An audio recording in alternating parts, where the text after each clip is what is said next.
Alrighty, welcome to the Monday, September 11th regular meeting of the City Council. I wanted to call the meeting to order. Let's start with a Pledge of Allegiance. Of the United States of America, and to the republic for which it stands, one nation, under God, indivisible, with liberty and justice for all. Madam Clerk, will you call the roll, please? Yes. Ms. Conley? Here. Mr. Duncan? Here. Ms. Hardy? Here. Ms. Leon? Here. Ms. Shuns-Hiscott is absent for travel. Mr. Snyder? Here. And Mayor Tarter will be late this evening because of a work obligation. That's correct. Thank you. Before we adopt the meeting agenda, because today is September 11th, I wanted to ask us all to join in a moment of silence to remember the tragedy of September 11th and the lives of everyone who's taken too soon and the heroic efforts of the special responders.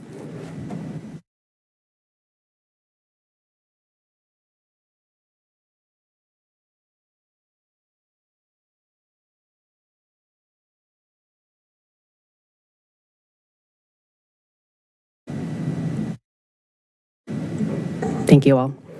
I think it's timely that we're going to be recognizing Emergency Preparedness Month later as well, and the importance of regionalism and everyone coming together at the local, state, and federal levels in times of crisis. So thank you for that. Can we have someone adopt the meeting agenda, please? Ms. Vice Mayor, I move to adopt the meeting agenda. Is there a second? Second. Meeting's adopted. Thank you. So we have a number of special proclamations tonight. First one coming up, as I mentioned, is proclamation declaring September as Emergency Preparedness Month by Mr. Snyder. Thank you, Madam Vice Mayor. Whereas the City of Falls Church government's highest priority is to ensure the safety and security of its citizens from emergencies and disasters of all kinds, and whereas recent emergencies and disasters affecting our region include hurricanes, tornadoes, flooding, drought, and thousands of smaller yet significant events, and whereas every resident, business owner, and employee is responsible for contributing to their own safety and security as part of a larger effort to strengthen the ability of the city to prevent, respond to, and recover from unexpected emergencies and disasters. And whereas potential for death, injury, and property loss is greatly reduced by making preparedness a priority at home, at work, and while traveling. And whereas this year's theme, Take Control in 1, 2, 3, encourages everyone, especially older adults, to become more prepared in 3 simple steps: assessing your needs, making a plan, and crafting and engaging your support network.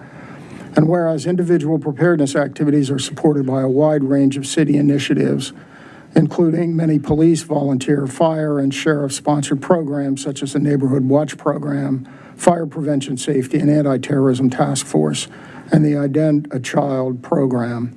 And whereas the combined activities of local, state, and federal, and I would add regional agencies working in partnership with an informed and ready private sector and community can translate the fear of unexpected emergencies and disasters into proactive preparedness that improves the lives, safety, and security of all. Now, therefore, I, Letty Hardy, Vice Mayor of the City of Falls Church, Virginia, do hereby proclaim September 2023 as Preparedness Month in the City of Falls Church and urge all to make a plan, get a kit, and be informed. It looks like we have folks from city staff here to welcome, and come on up. And Vice Mayor Hardy, Mr. Carter, Joe Carter is our Director of our Office of Emergency Management, and I will also note that today is his birthday. We just need to put that on the record as well. So, Joe, thank you very much for being here on your special day and your special night. Thank you, Wyatt. You weren't supposed to do that, but and on my birthday, I have reading glasses now. So how about that? Thank you, Vice Mayor Hardy, members of council. The role of emergency management is to prepare the entire community for any man-made or natural disaster by using the whole community approach. This month's preparedness campaign, Take Control 1, 2, 3, will focus on preparing our most vulnerable adults for all disasters they might face. And I'll cover what we're doing to this end in just a moment, but first would like to inform you of what emergency management's been doing for the city government and community the last 2 years. I'll start with the National Weather Service. The city's in the final phases of an application process to be storm ready.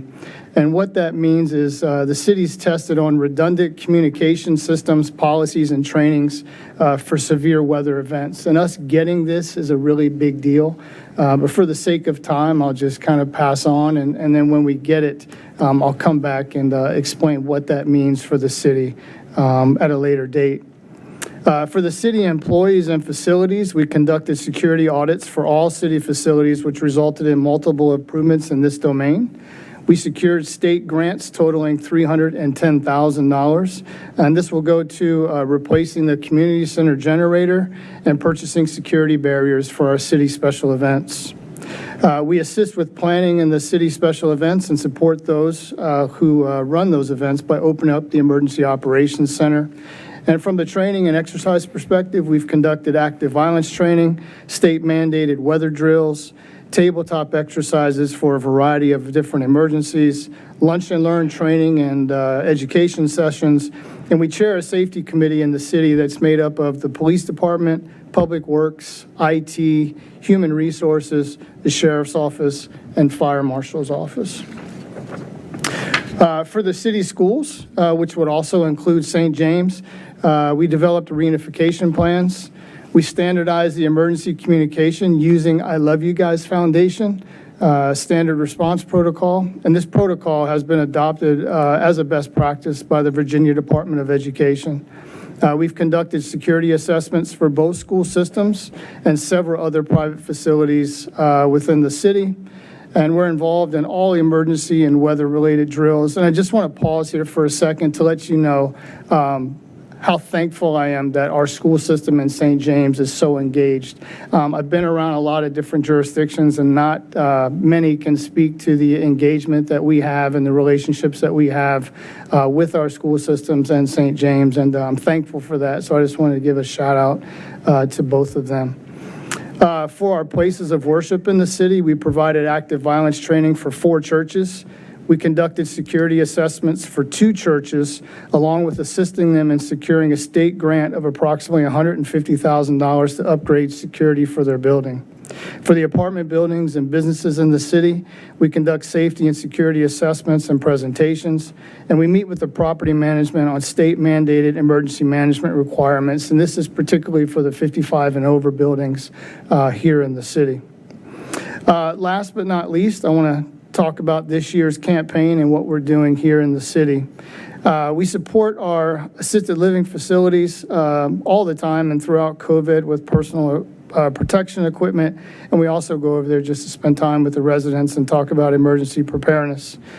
We've teamed up with the Northern Virginia Emergency Response System and with the Fairfax Health Emergency Management for the evacuation process.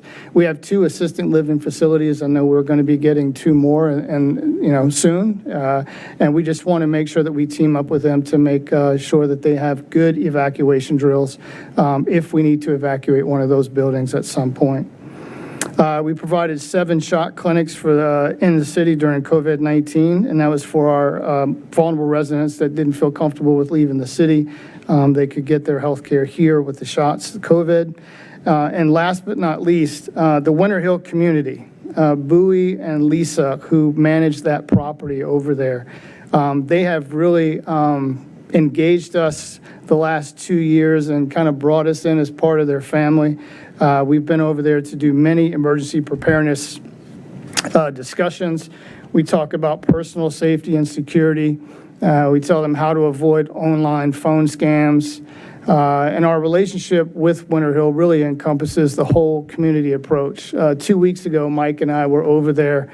We helped them with a cookout. So we served them food, served them ice cream, and then we got some little booklets made up that we also give out to not just Winter Hill, but anyone we do security assessments for and preparedness assessments that really just covers everything they need to know for every emergency, and it gives them a way they can write down phone numbers and contact people if need be. So, and lastly, we, with our regional and state partners, we continue to meet with them on a monthly basis just to talk about issues and trends within the National Capital Region. So this is just a quick snapshot of kind of what we do. We stay pretty busy, but emergency management is not like much of like the police or fire where you know right away where something's happening. For us, it's when something happens and it's a long-term incident. That's kind of when we come out of the shadow with all these preparedness efforts and drills and stuff like that to really put our foot in the ground and drive forward. So we wouldn't be able to do this if it wasn't for the support of council, the support of Wyatt and his staff. So we really thank you for everything you do for us to keep preparedness front and center in the city. You. Any questions or comments for Mr. Carter? I can see you now. Mr. Carter? You mentioned the COVID clinics for those in vulnerable populations. Just wonder, going forward, just driving over here tonight, the news was about the new vaccine which is available. Do we have any plans sketched out about what we might do to encourage particularly those in the older and medically frail populations to get vaccinated as soon as possible? At this point, no. We did that through the Fairfax County Health Department by way of Safeway. Right now, they're not doing that. Every jurisdiction is kind of on their own, so they're not supporting that as much as they used to. We put out information as much as we can. We tell them when the shot's available, which will be at the end of this month or October. But that's all we have planned right now. So the resources that we used to have during the pandemic aren't there as much as they used to be, so it makes it difficult to host our own shot clinic. Great, thank you. Well, thank you again. I think it's evident from both COVID and September 11th the importance of emergency management. So thank you, especially because so much of your work happens behind the scenes. It's often unseen. So would you all like to come up to receive the proclamation or photo?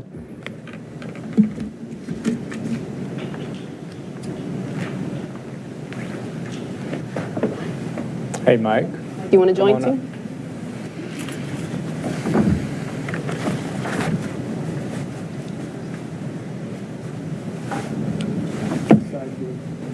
You might have to get in the middle more. You're good. I move after you do. She's practiced at getting the short people in. Take one. Okay, thank you. There.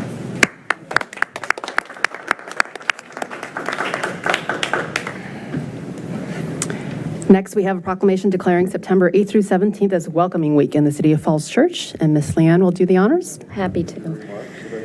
Whereas Falls Church's Vision 2040 envisions the city as a welcoming and inclusive community, and whereas immigrants and refugees are a vital part of our community, enriching our culture, bringing fresh perspectives and new ideas, starting businesses and fueling the economy, and contributing to the vibrant diversity that our city values, and whereas a welcoming culture can distinguish the city, uniting us at a time of division and enhancing relationships with our neighbors in and outside of the city.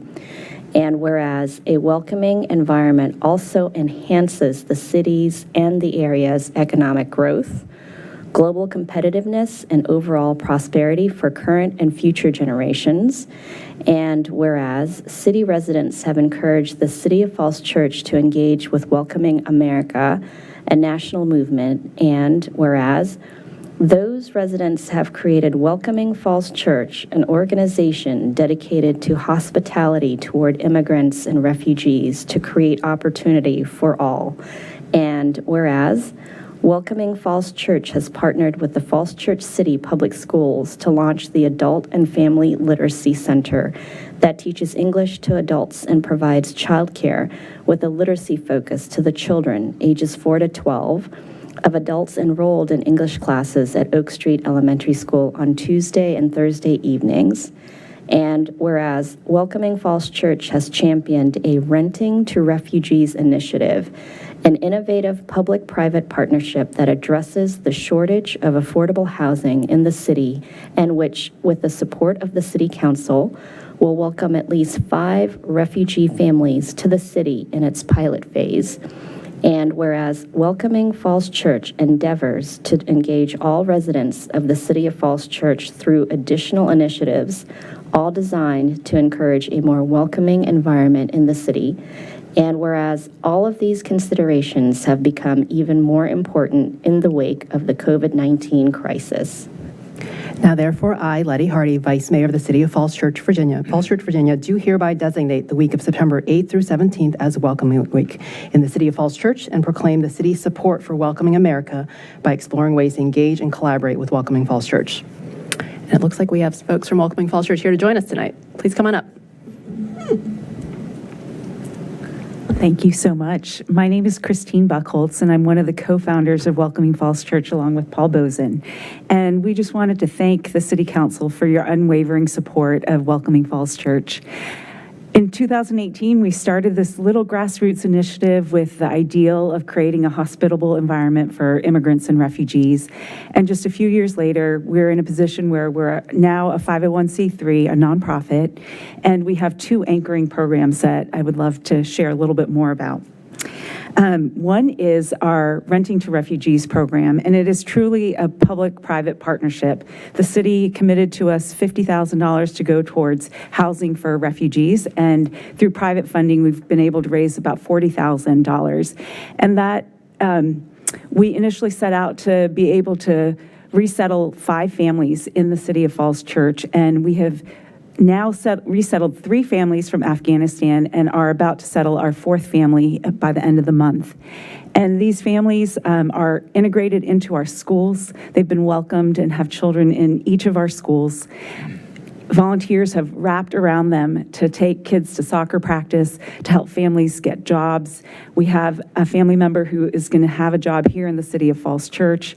And we've been able to fulfill a promise of stable and affordable housing because of the commitment of the city and our private citizens who have committed to making housing affordable for them to be able to begin a new life here in the United States and here in the City of Falls Church. And we've been able to develop friendships with them and enrich all of our lives. Our adult and family literacy program began about 2 years ago, and when we began, we had about 20 people enrolled in our program. We now have 50 adult learners, and their children are coming and participating in a variety of different activities. And this also was something that, a program that just started with an idea. We've been able to scale it, but because of the city's commitment to us through a grant that allows us to hire a coordinator, will be able to make this program much more sustainable. Our volunteers are amazing. We have about 40 volunteers actively involved in our Renting to Refugee programs, and then about 50 volunteers that have come in, students as well as adults who are involved in our adult and family literacy program, and that wouldn't be possible to continue without financial resources along with the moral support that you all have provided to us. And so we really appreciate all of you coming out to our events, whether it was our ice cream social last week, whether it's our Lunar New Year celebration or Thanksgiving celebration or our volunteer celebration. I think it means a lot to have the city support, come out and meet our new neighbors and know that they are welcomed here. And so we just want to heartily thank you all for your engagement on a moral level as well as on a financial level, but also we want to thank you for your commitment to quality accessible schools for these kids who are coming in, and your commitment to affordable housing that is continuing to be a challenge for not just our immigrant and refugee community, but for many who would love to be able to partake of the many wonderful attributes of the City of Falls Church. So we appreciate your commitment to these issues. Thank you so much. Great, thank you. Would you and Mr. Boson like to come up for a photo to receive the proclamation as well?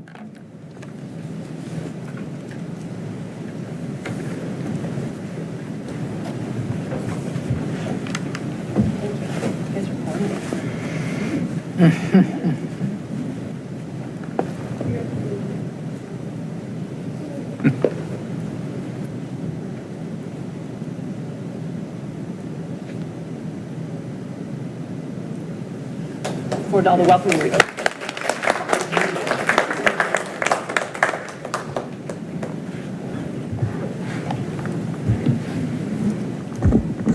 Thank you all for doing so much work and enriching the community as well. Alrighty, our third proclamation tonight is declaring September 17th to 23rd as Constitution Week in the City of Falls Church, and Mr. Duncan will do the honors. Thank you, Ms. Vice Mayor. Whereas September 17th, 2023 marks the 236th anniversary of the drafting of the Constitution of the United States of America by the Constitutional Convention, and whereas the Constitution is the bedrock built upon to make the nation more equal, more just, and more prosperous for all people, and whereas the framers of the Constitution understood the extraordinary promise of a democratic system of government, a nation that could be made a more perfect union by each passing generation to come, and whereas it is a fitting and proper to accord official recognition to this magnificent document and its memorable anniversary, and to the patriotic celebrations which will commemorate the occasion, and whereas to honor the timeless principles enshrined in our Constitution, the Congress has, by joint resolution in 1952, designated September 17th as Constitution Day and Citizenship Day, and in 1956 further requested the President of the United States to proclaim the week beginning of September 17th through 23rd as Constitution Week. Now therefore, I, Letty Hardy, Vice Mayor of the City of Falls Church, do hereby proclaim the week of September 17th through 23rd, 2023 as Constitution Week in the City of Falls Church, and ask all to reaffirm the ideals of the framers of the Constitution had in 1787 by vigilantly protecting the freedoms guaranteed to us through this guardian of our liberties. Mr. Duncan, do you have any additional comments? Thank you, Ms. Vice Mayor. I asked the Vice Mayor if I might say a word or two. I would like to accept this proclamation tonight on behalf of my role as a private citizen on the board of the directors of the National Conference on Citizenship group that was formed in the immediate post-war era to sustain the civic unity that had been seen during the war. As the proclamation says, Citizenship Day was sort of the big deal back then. As the years passed by, the Constitution became a more prominently observed document, and Constitution Week has now sort of trumped Citizenship Day. But I'd like to accept this proclamation on behalf of all the individuals and groups of citizens who are working to make us a more perfect union. And I might ask, as I accept this, if there's a couple of people from some of the groups in the city who might come stand with me, the Welcoming Falls Church folks. If there's anybody here from the League of Women Voters, that would be nice. I see John Gannon is in the back. I would be honored if John Gannon would come up and stand with us, a fellow who was on the city council some years ago. At any rate, anybody else who'd like to come stand with me, I'd be honored. It looks like we also have a guest from the Daughters of the American Revolution in our audience, so please join us as well. And former Mayor Alan Brangman. Terrific. Come on up. Just Would you like to speak as well? briefly, Madam Mayor and Council, just briefly want to thank you on behalf of the Falls Church Chapter Daughters of the American Revolution for joining us to celebrate this splendid document and designating Constitution Week, which we do annually and recognize regularly. Thank you. Thank you. And we do have pocket constitutions courtesy of the DAR up front if anybody would like to have one.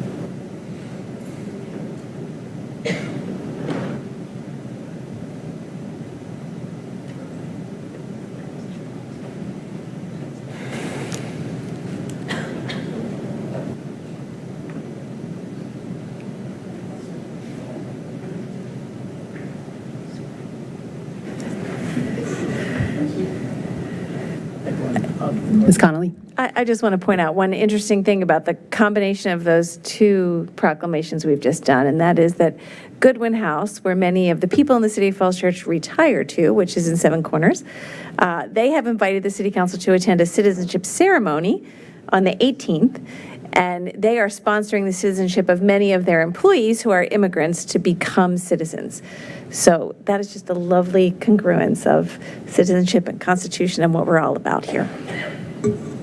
And having been kind of a product of naturalization, it is a really powerful ceremony, so I encourage you all to join if you can. So thank you. Our last proclamation for tonight is proclamation declaring September 11th through 15th as Disability Voting Rights Week in the City of Falls Church. And Ms. Connolly? Okay.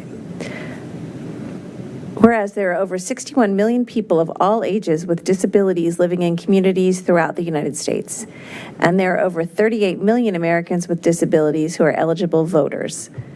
And the disability community has a critical interest in policies and decisions made and enacted at local, state, and national levels that directly impact the lives of people with disabilities.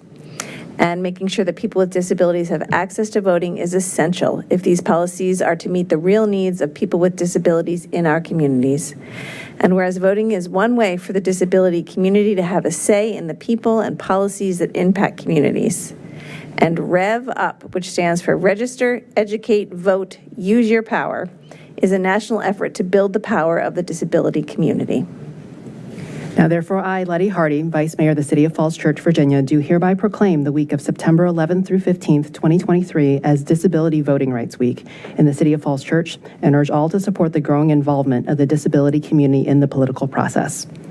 And I think the guest we had invited, unfortunately, has COVID, and so will not be joining us, so we will save this proclamation for him to receive separately. But is there anyone else in the audience who would like to receive it? Okay. Thank you. So moving on to oaths of office. Madam Clerk, do we have anyone in the audience receiving oaths of office I tonight? don't believe so unless I'm missing somebody. I would like to take a moment to let folks know some of the openings that we have on city boards and commissions. And so volunteers who live in the City of Falls Church are needed to serve on these boards. And we have openings on the following advisory boards: the Architectural Advisory Board, the Aurora House Citizens Advisory Committee, the Board of Equalization, the Citizens Advisory Committee on Transportation, the City Employee Review Board, the Economic Development Authority, the Historical Commission, the Planning Commission, and the Recreation and Parks Advisory Board. And we also do have one position on several regional boards, and it's how the city can participate with our regional partners, and we have a number of openings on those boards. There's a new board called the Continuum of Care Board, and they're working on helping the unhomed with housing.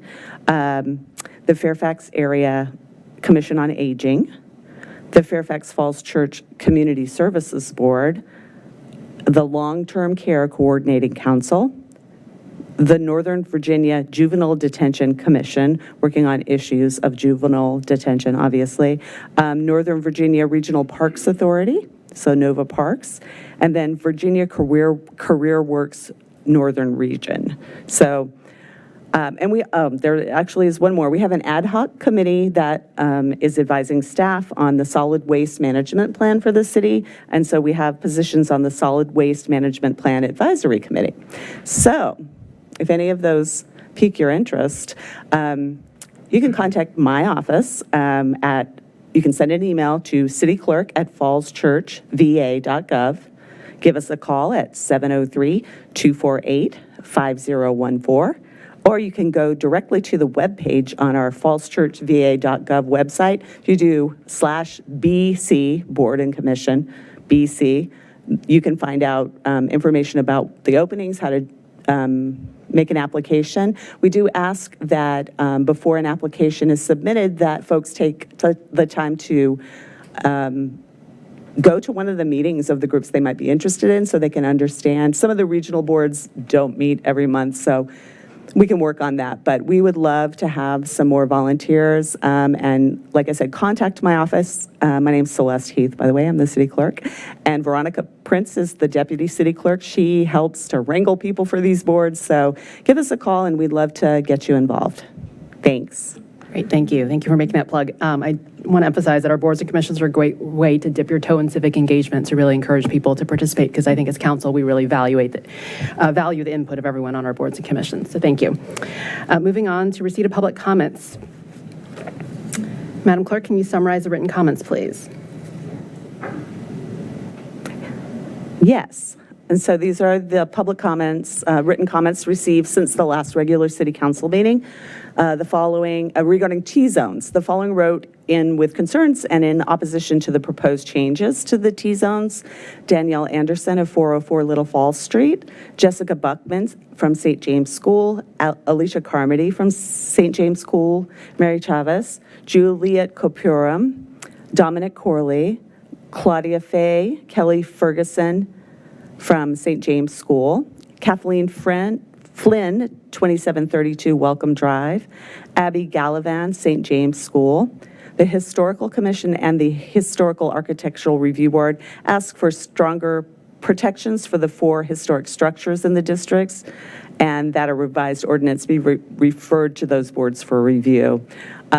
Michelle Hetmansky, Peng Heinem of 206 North Lee Street, Lauren Hodges of 402 Little Falls Street, Aaron Hopewell, 211 South Lee Street, Katie Hurley, Jimmy Jung, 203 North Lee Street, Lindsay Weber-Keljo and Mike Kelly, both from St. James School, Naomi Lobosco, Marty Meserve from 708 Berry Street, Shelley Middleton, 412 Sharrow Avenue and St. James School, Tiffany Morris Palazzo, 210 Great Falls Street, Marie Murray, 124 Tollgate Way, Kathy Musket, 900 Madison Lane, Stacy Narwhal, 211 Great Falls Street, Sean and Tasha O'Donnell, Whitney Ogden, 610 Oak Haven Drive, Claudia Osorio, Joseph Peter and Susan Peter, Mary Robertson, Joseph Scole, Stephanie Schwartz and Anthony Schwartz from St. James School, Bethany Scully, 2732 Welcome Drive,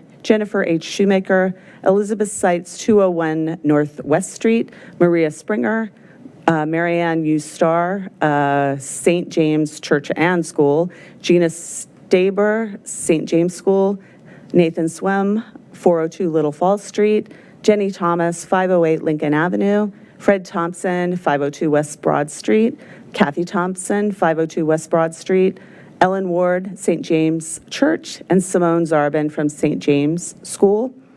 The following wrote in support of the proposed changes to the T-zones: Kent Finnerty, 258 North Washington Street, and Gabrielle Mora, St. James Church.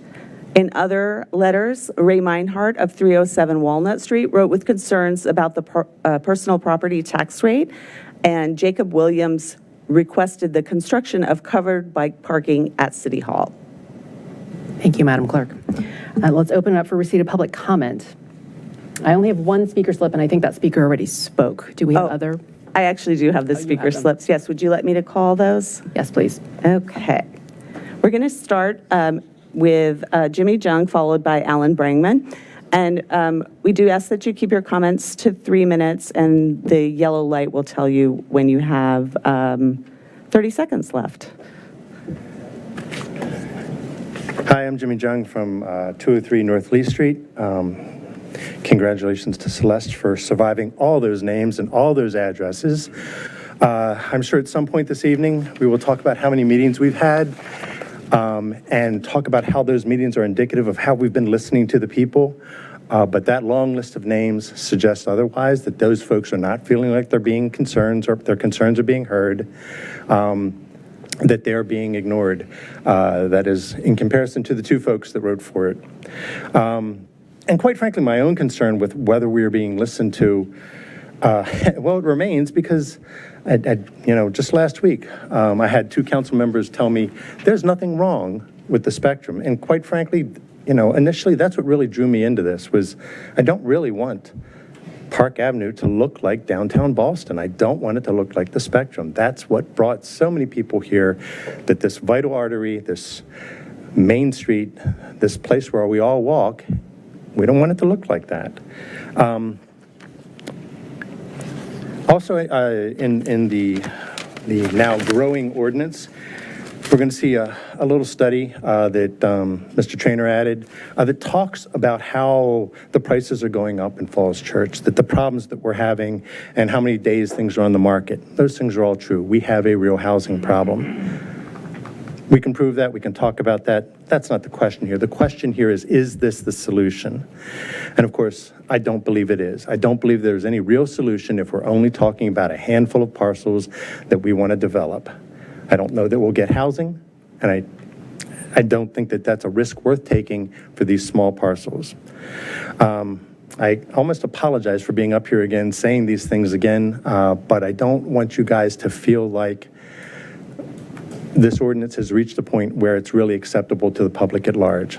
I think the long list of names Celeste just gave us is indicative of otherwise.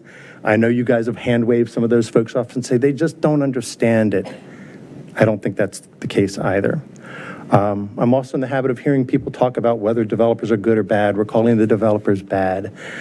I don't know if developers are good or bad. My imagination says they're probably like most people. Some of them are good, some of them are bad. And if you take a walk along Park Avenue, you can prove that to yourself as well. We've had good and bad developments, but they are always profit motivated. That we can be sure of. And so again, I would ask that you guys maintain the city's leverage to direct and get the things that we've normally gotten out of these kind of conversations with developers instead of opening the door wider and giving them more latitude. Thank you very much. Next, we have Alan Bringman, followed by Karen Jones.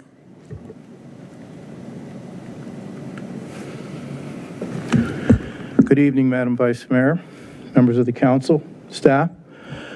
Always good to be back in this chamber, although I think the last time I was here, I was remembering that it wasn't this chamber when I served, but certainly it's pretty nice to see what it's like now. As the last speaker said, I know you guys have been at this for a while. I guess it's almost 2 years now that there's been discussions about what should happen with the T-zones. And I really started looking at things as there were a couple of communications that came out through emails and asked a couple of questions. So there's 2 questions that I'd like to pose to you this evening.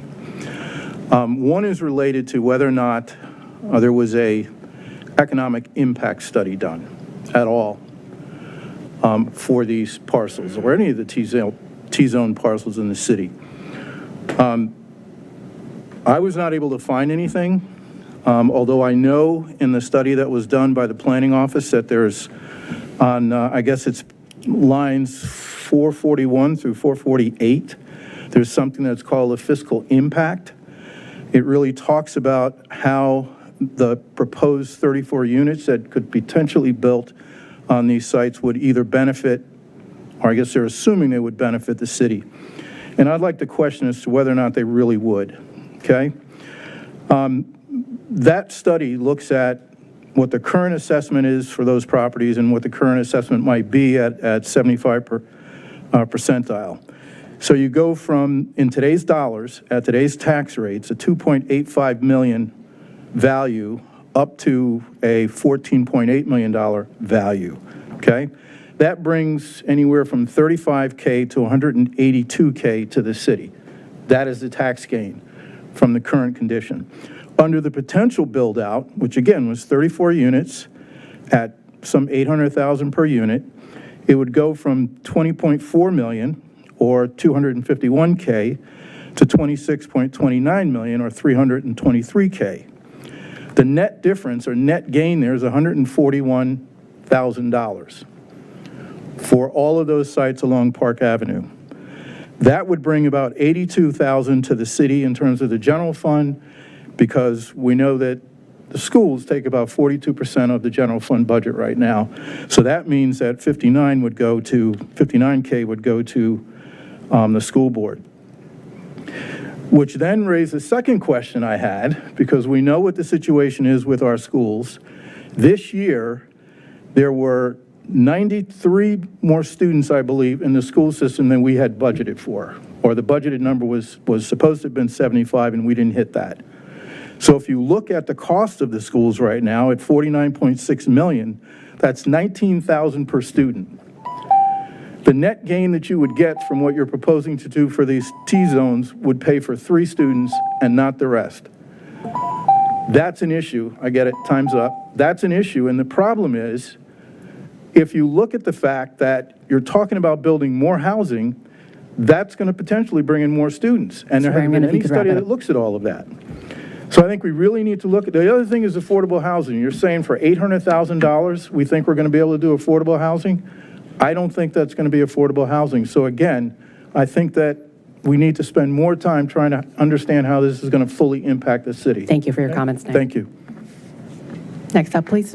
Yes, Karen Jones, followed by Mary Chavez. Hello, I'm Karen Jones. I've been living in the City of Falls Church for about 16 years now. I want to just address something the gentleman before me said. If we were to monetize some of the benefits as well as the costs of this build out of the T-zones, we could actually end up in the red. When you start to monetize some of the harm that can be caused, and I specifically want to speak to the loss of trees, the loss of shade. We just experienced the hottest summer on record. And it was very, very hot. We had a gorgeous August, but let's face it, most of the country did not. And a lot of these trees will be impacted by this. We're going to end up with a city that is hotter, and we're going to be paying for that in some way or another. This is not just something out of the air. This goes back to the study of urban heat islands going all the way back to London in the 1800s. Luke Howard studied this in detail, and it's a serious problem. We've got to preserve our trees and the shade. We need setbacks. 10 feet from here to roughly here, not enough. Just not enough for big trees. It's just not. Let's get greater setbacks. I also think there's a win-win here. I think there's a way we can balance development and a beautiful city with greenery and economic prosperity. But we have to do it in a very deliberate, slow way, balancing some of the concerns here from our citizens. Obviously, we have quite a few that are concerned about this. I think there's a way forward, working with developers. We're facing 2050. We've got to hit net zero by 2050. And if we can show the City of Falls Church has preserved its green canopy, and we're not spewing out as much air conditioner energy, I think we'll be better off. But what if we don't? Our trees will be gone, we'll be baking. I can tell you right now, I've been studying, I am a satellite scientist and also an economist. I see the heat island from space now in Falls Church. Is it bad? No. Will it get worse with this development? Yes. We're lucky right now. Why don't we try to preserve that and think in a forward way? What worked in the past will not work in the future. Thank you. Next, we have Mary Chavez, followed by Kathleen Thompson.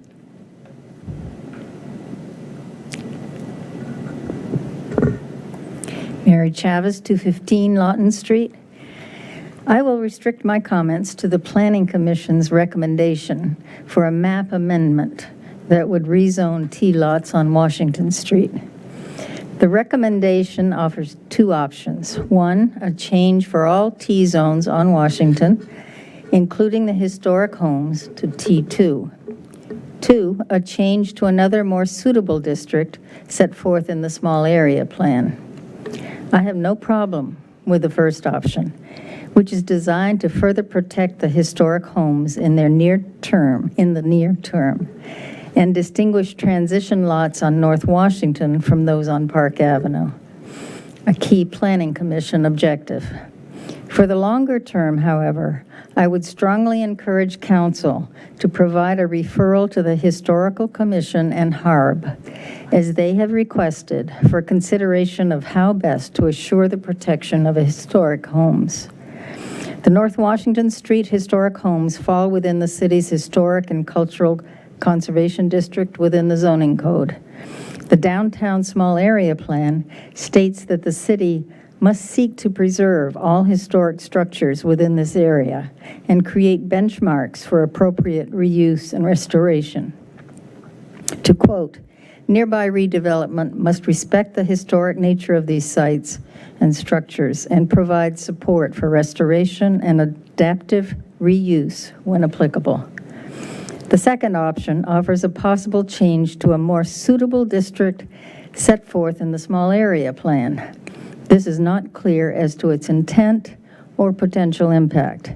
The small area plan for North Washington Street proposed future zoning of B1 for the T lots located at 400 North Washington Street, a portion of the Christ Crossman and Columbia Baptist properties, and the lot currently occupied by the Miller House.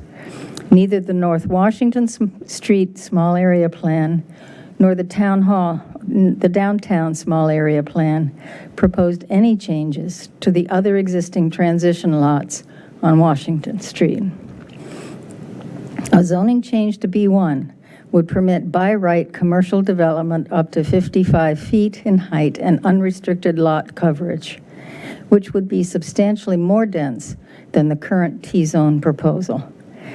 There would be a strong visceral reaction from neighborhoods in this area to a generic rezoning of properties to B1 with no specific development project in play and with no consideration of the critical buffer that these lots currently play. Helter-skelter rezoning of multiple lots would also raise much broader concerns within the city with regard to council control over property rights of both the lot owners and neighboring properties. Ms. Chavez, Thank you wrap up your comments. Thank you.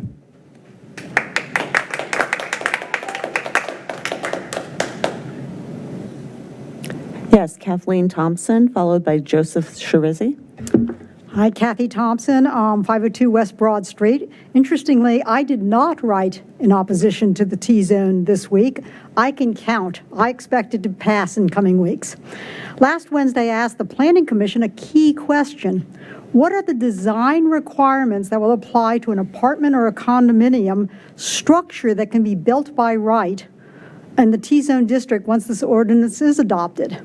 I've submitted my statement. You can read it, including my oral statement to the Planning Commission. The draft ordinance states on page 23, line 614, in addition to design requirements, other parts of the zoning chapter. The staff has basically confirmed there are no design requirements for what an apartment house or a condo building can look like in a T-zone. They can only point me to landscaping and streetscaping provisions. My concern is that very ugly, boxy buildings could be built by right on T-zone properties unless the council includes some minimal visual standards. The fact that staff has had to include on line 617 that there has to be a door and a window facing the street demonstrates the Planning Commission won't have much to work with in evaluating a site plan regarding how attractive it can be. I suggest the council start by editing line 614 to specifically state the design requirements that apply to townhouses built in the RTH district apply to townhouses built in the T1 district. There are design requirements for residential townhouses that address the facade, roof lines, building materials, etc.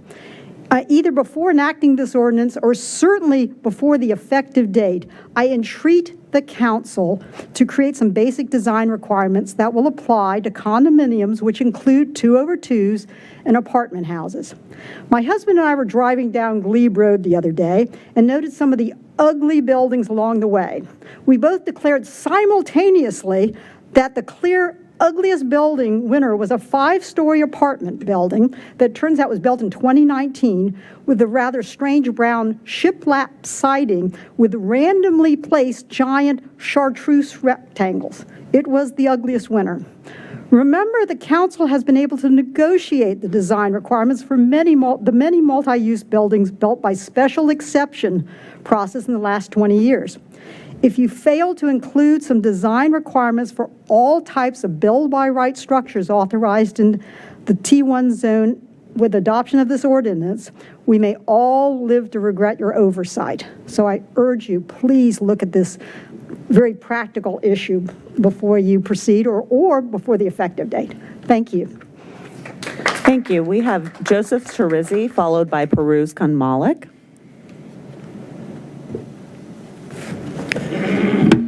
Good evening. My name is Joseph Shirizzi. I live at 321 Gundry Drive, and my comments this evening are just on behalf of myself. I'm speaking today to express my support for recent initiatives involving speed cameras around schools in our community. It's heartening to see a focus on safety of our children as they walk and bike and commute to school each day. 2 weeks ago, New York City's Department of Transportation released its largest ever data set on speed camera impact, probably the biggest study that's ever been done on the impact of speed cameras. It revealed that 25% reduction in deaths and a 30% decline in speed violations within camera zones over the past 1 year. To put that another way, that means there are people that are alive today who would not be with us otherwise because speed cameras were put into target areas. The evidence is clear that speed cameras change driver behavior and save lives. Unfortunately, Virginia state law limits the hours of operation and distance away from schools that speed cameras can be put into our community, which I think is a big government overreach into our small town politics and the decisions that we get to make to keep our kids and people in our community safe. I hope that our city will support state legislation to prioritize more pedestrian safety, so speed cameras can operate at more hours that our kids are traveling to and from school, even after sports or after extracurriculars. Kids going to schools for sports games on the weekends, but cameras aren't allowed to be on then, which is just silly. Thank you for recent initiatives and for continuing to prioritize pedestrian safety. Thank you. Thank you. Next, we have Peruz Kanmalik, followed by Peter Markham. Good evening. My name is. Hello? Is it on? Yeah. Good evening. My name is Piruz Khanmalik, 609 Park Avenue. Every time I come here to speak a few words, I have to change my entire speech. I first like to mention something before I forget and before I run out of town. In the last work session of the Planning Commission, there was conversation about the cash in lieu versus units, and the cash in lieu was put as a language to suggest to the council to be considered to be removed. I encourage the council to leave that option and give us the option to have the cash in lieu or units. I would appreciate that. Several letters have been sent to the city regarding T-zone. It's unfortunate.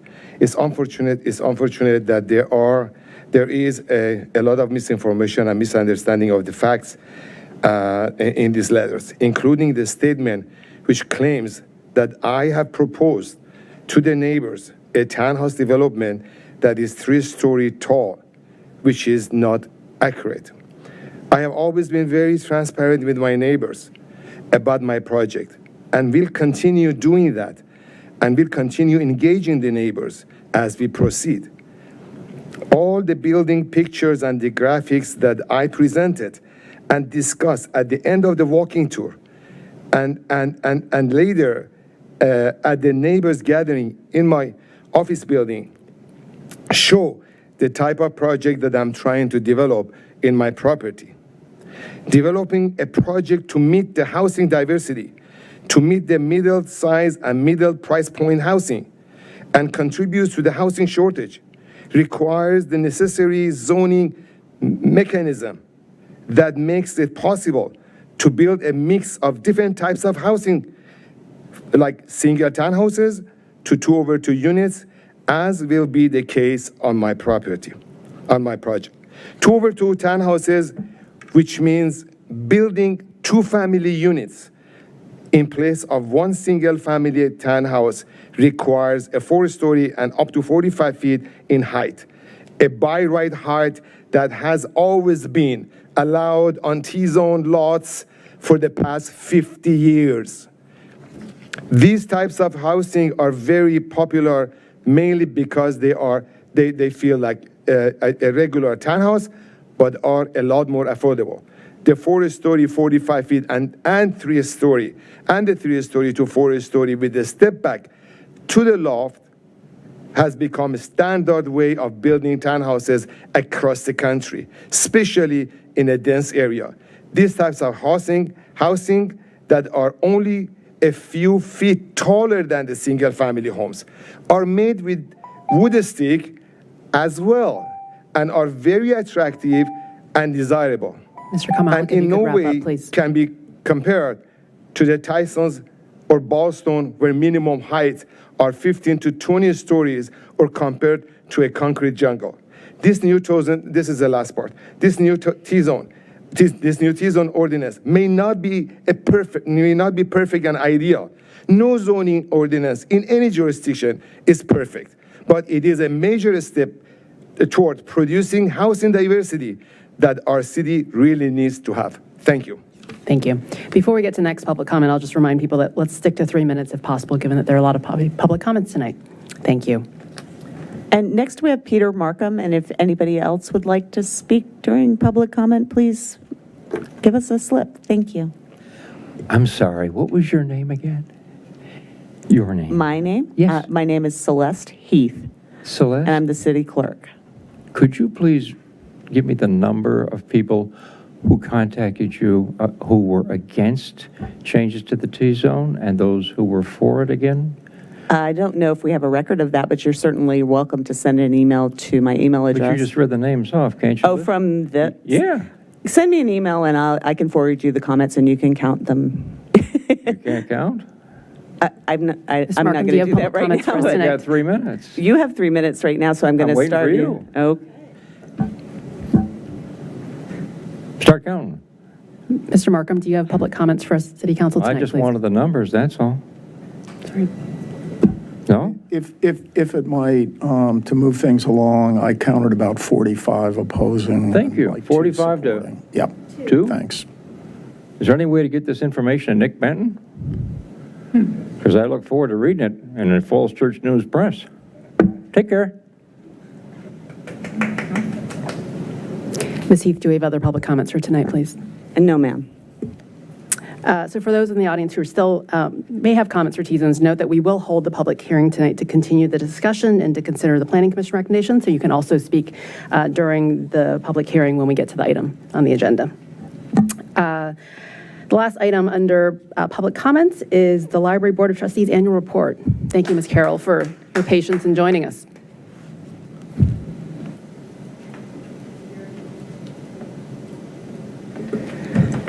Good evening, Vice Mayor Hardy and council members. So, good, higher, better? Okay. So I'm just going to take a little bit of your time because I know that you have T-zones on the agenda in a public meeting. So I provided the library annual report and also the high-level strategic plan for fiscal years 2024 through 2028 as part of the staff report. I just want to point out a couple of things on the annual report. We completed 2 really big projects this last year. One was the strategic plan for the library, and the other one was the new website and branding for the library as well.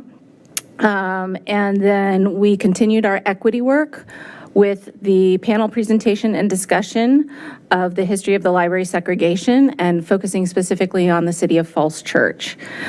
We also the award, the Chet DeLong Award for Outstanding Service was also given to one of our adult services staff members, Beth Meadows, and she actually came before you all as well.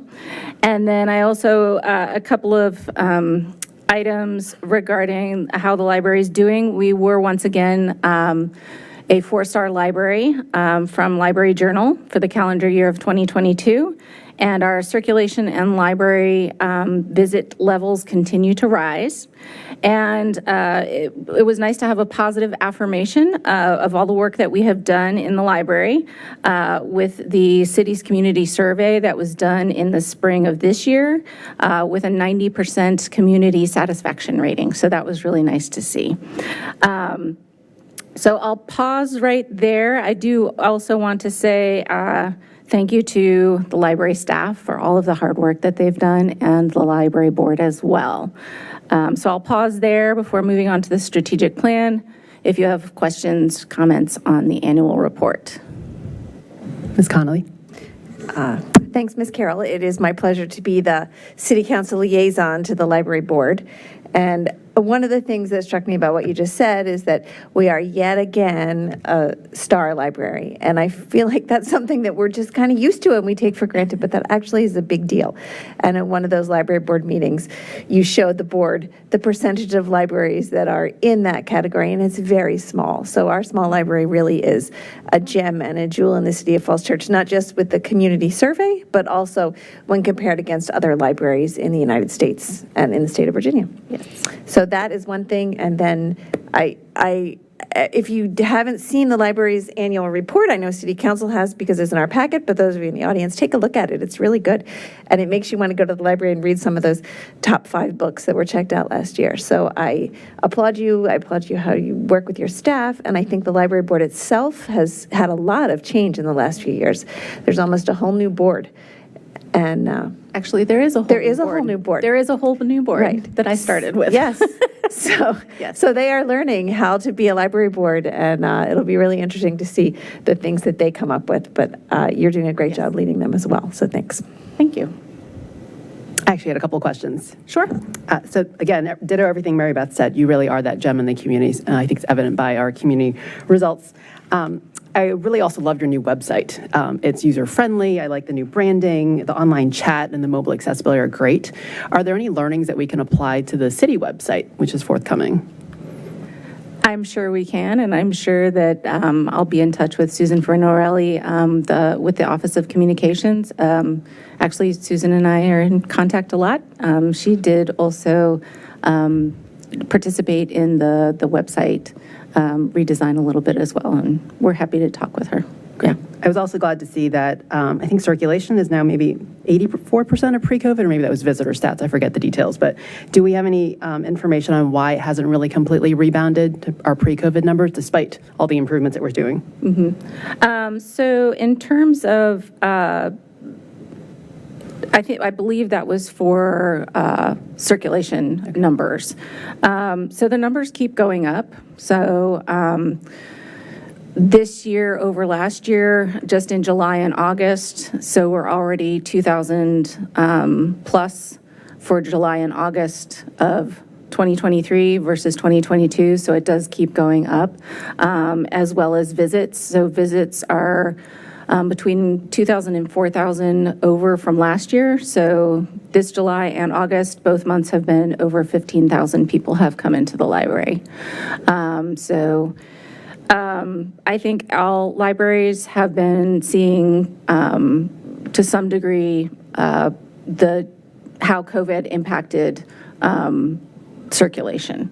I will say that ours just continues to go up. We're seeing more change, though, in the physical items is increasing.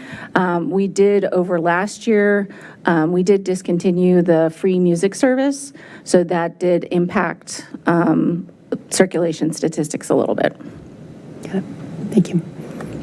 Let's hear about the strategic plan now. Sure. Before I get into the strategic plan, I would like to thank the community for their participation in the strategic plan, along with council, the library board, and library staff as well. We started, this was a major project in FY23, and we started the process in the fall of 2022.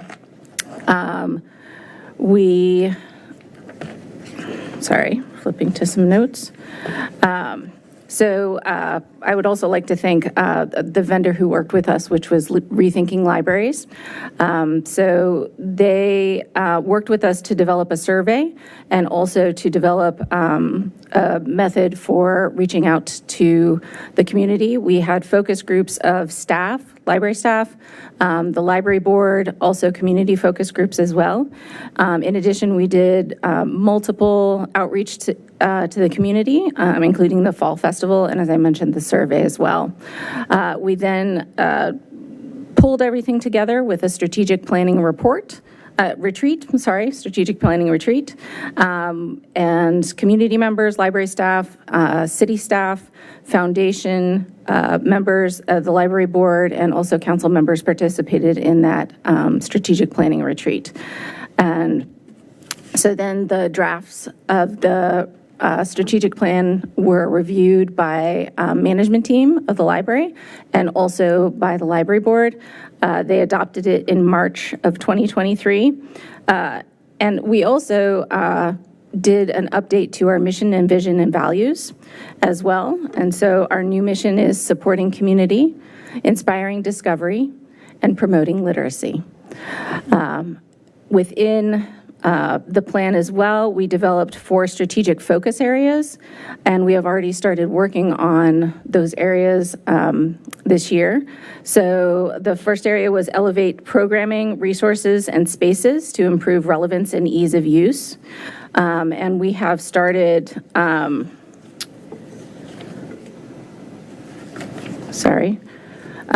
so with that, we have started developing what we're calling technology carts.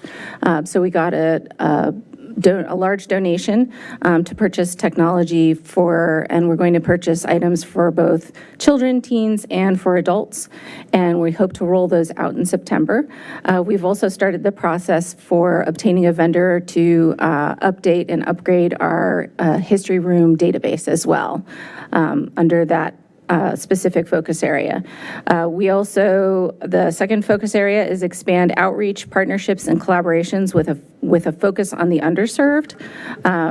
So we have convened a work group that is our outreach committee, and they will be attending the Fall Festival, and we will also hope to be at the Farmers Market on a regular basis as well. And these are just examples of some of the initiatives that we're taking and we've already started work on.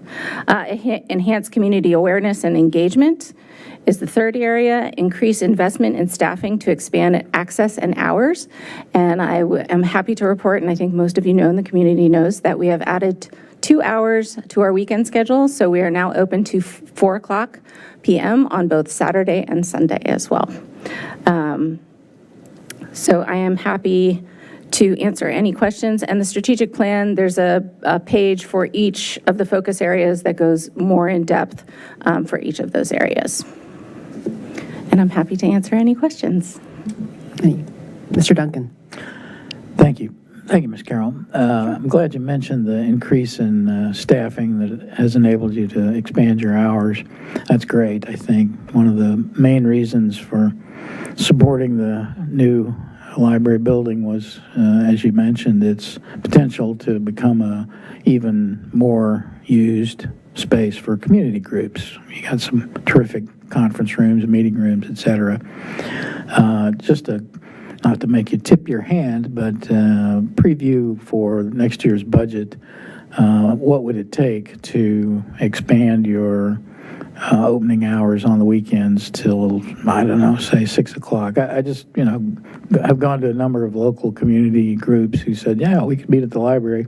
Yeah, but you know what? The meeting's going to run past 4 o'clock. That doesn't quite do it for us. I'd love to see us get to the position where, at least for meeting purposes, if not for, staffing the entire library for every use, you have the resources to keep it open until 6 o'clock on Saturdays, and especially on Sundays, which seems to have become a day of more frequent civic meetings than used to be the case. Mm-hmm. So I would love as well to increase staffing. It would take an increase in staffing to be open additional hours. If you're talking about till 6 o'clock, that's an addition of 4 additional hours. The goal has been to be open till 5 p.m. on Saturdays and Sundays. And then if there were additional hours, to add more hours into Thursday night. Currently on Thursday night, we are closed until at 5 p.m. So if there was a desire in the community to have us open on Saturday and Sunday versus the Thursday hours, then we'd need to discuss that.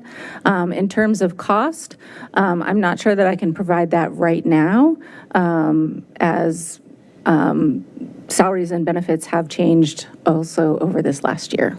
So. Okay, thank you. Easy for me to say because I'm probably not going to be around to vote on the next budget. That's the plan, that's the plan at least. But I would encourage us to try to arrive at some sort of estimate in the same way that the schools, are already beginning to anticipate their costs for next year. I think this is a fairly known. You just need to sharpen the pencil and then maybe have some discussions about, the level of staffing that would be required to, particularly on the weekends, keep the building open and in some way that would allow community groups to use the meeting rooms. And Thursday night for regular services would be a good time to expand too, I think. Thanks. Sure. Any other comments or questions for Ms. Carroll? Okay. Thank you. I just have to say that I love actually everything you're doing in the strategic plan, how you put kind of the community at the customer focus and thinking about how we really deliver community values in form of the library. And I would love to see that actually as a practice, perhaps extended to our rec and parks and housing. How do we make sure that our values, how do we serve those better, those functions better, and then how do we extend our values through that planning? So I think this is great what you've started in the library and hope to see it expand elsewhere. Okay. Thank you. Thank you. Have a good evening. All righty, up next we have the report of the city manager. Thank you, and I'll just follow on to that is that we do learn a lot from the library and what the library brings out to its patrons, and we do try to carry those throughout the organization. So that is an ongoing process. I want to thank the library team for that. I'd like to start my report tonight with an introduction. We have an ICMA, the International City and County Managers Association Fellow, who is with us tonight, and that is Jeremy Bell, who will be with us through December. And Cindy Mester has allowed the city to participate with the ICMA program, which allows career military personnel to transition into local government. And Mr. Bell is a 30-year veteran of the United States Army, Special Forces, Green Beret, and we're very fortunate to have him join us for the next 3 months with the city. Cindy? Thank you, Mr. Shields. So the formal program is ICMA Veterans Local Government Manager Fellowship, and it's a great program where they do the recruitment and match with local governments, and we have the opportunity to participate again. Mr. Bell, fortunately, is local in Springfield, and so we were a good area to locate. We've been very successful on this partnership. As Mr. Shields indicated, Mr. Bell has a long 30-year career history in the military of service, but is very interested in local government. One of the things that comes out of the military when you've been in charge of installations, you kind of know what it's like to run a city, and so that is one thing that Mr. Bell brings is his work with installation in Kentucky that also abutted Tennessee. So he knew how to deal with two different localities, sounds a little familiar, and also had police, roads, facility, housing, the whole thing of a local government. So we have a great opportunity to benefit from Mr. Bell's experience as well as hopefully share some direct experience as he explores local government. Specifically for the City of Falls Church, two areas that we're going to focus on is state and federal legislation. So the Council's Legislative Committee will have a good opportunity to work with Mr. Bell as we wrap up from last General Assembly session and the 800 budget bill that just came out, as well as work with Council as we prepare for the 2024 charter amendment and legislative program, and then also working with us as we work on budget, revenue planning, and in particular the CIP. So we're very excited. First council meeting started today at 2 p.m., and so thought it'd be nice that you all got to meet Mr. Bell. Thank you. Welcome, Mr. Bell. Thank you. I have 4 other things to report on, and I'll go briskly. First, I do want to just note the Friday power outage that affected about 8,000 customers of Dominion Virginia Power on Friday last week. It was a clear weather power outage due to damage at a substation in our area. There have been a pattern of these over the past year, and we are following up with Dominion to understand what is going on and what their plans are to mitigate those. And I just wanted to acknowledge that. Second, The organization, Bike Falls Church, has submitted an application for Falls Church to be recognized as a bike-friendly community. This is an exhaustive application that required hours, many hours of volunteer effort to complete that application. As part of the application, there is a community survey, and we are going to be working in partnership with Bike Falls Church to promote that survey. And so I just want to give a plug for that tonight. Please be on a lookout for that to gather community input on Falls Church as a bike-friendly community. I want to thank Andrew Olison and Bike Falls Church for their efforts in this regard. Secondly, the Community Energy Plan. I just want to note a couple of dates. There is a draft that has been developed, and it will be reviewed by the Planning Commission on September 20th and the Environmental Sustainability Council on September 21st, and then it will come to City Council at your work session on October 12th. If all goes well, we'll be looking to adopt our Community Energy Plan in November before the City Council. Then lastly, if I could report on Saturday, September 23rd, we'll have the Falls Church Festival from 10 a.m. to 4 p.m. There will be a city program at 11 a.m. to celebrate Welcoming Week, which the council noted earlier in tonight's agenda, but also to unveil the 75th anniversary logo and to describe the program of events over the coming year to celebrate the city's 75th anniversary. So all are welcome. It's a great family-friendly event. It does include the tasting of the Taste of Falls Church. We'll have live music, a beer garden. All are welcome. Again, that's Saturday, September 23rd. Be happy to answer any questions. Mr. Duncan. Thank you. Thank you for that report, Mr. Manager. I wanted to go back to the vaccines question that Mr. Carter and we were talking about earlier. There's some core values in our community that we all cherish. You mentioned a few there: sustainability, civility, recycling. I mean, each of us has a list that we can think of when we think of Falls Church. I would love for us to also be known as part of our portfolio of being such a healthy city, that we would be leaders in the effort to get our population from youngest to oldest vaccinated up to the standards that are being suggested by the CDC. You heard about this from me and Ms. Hardy and others back during the first phase of the pandemic. It's obviously receded to some degree from public view, but it's beginning to come back. And just in terms of public safety for the elderly and frail population in the city and for younger children, I would love to see us, if we can't get any financial support from the federal government, I would love to see us dedicate some resources locally to whatever we can accomplish to put the word out. I mean, if we have to spend some electrons on social media, that would be okay. It could be done at a level that wasn't too expensive. Obviously, clinics, as Mr. Carter mentioned, folks are a little constrained to be able to roam around in Fairfax County looking for shots. If there's anything we can do in conjunction with the local business community, the pharmacies that we have here, to make it easier and more accessible for folks to get the vaccines, I think that would be a good thing to add to Falls Church's reputational basket as looking out for every individual. So I just urge you to think creatively and work in conjunction with your staff to do what you can to spread the word in that regard. Any other requests or questions for the city manager? Mr. Snyder. Thank you. A couple quick questions for Cindy. Can you say a little bit more about the budget?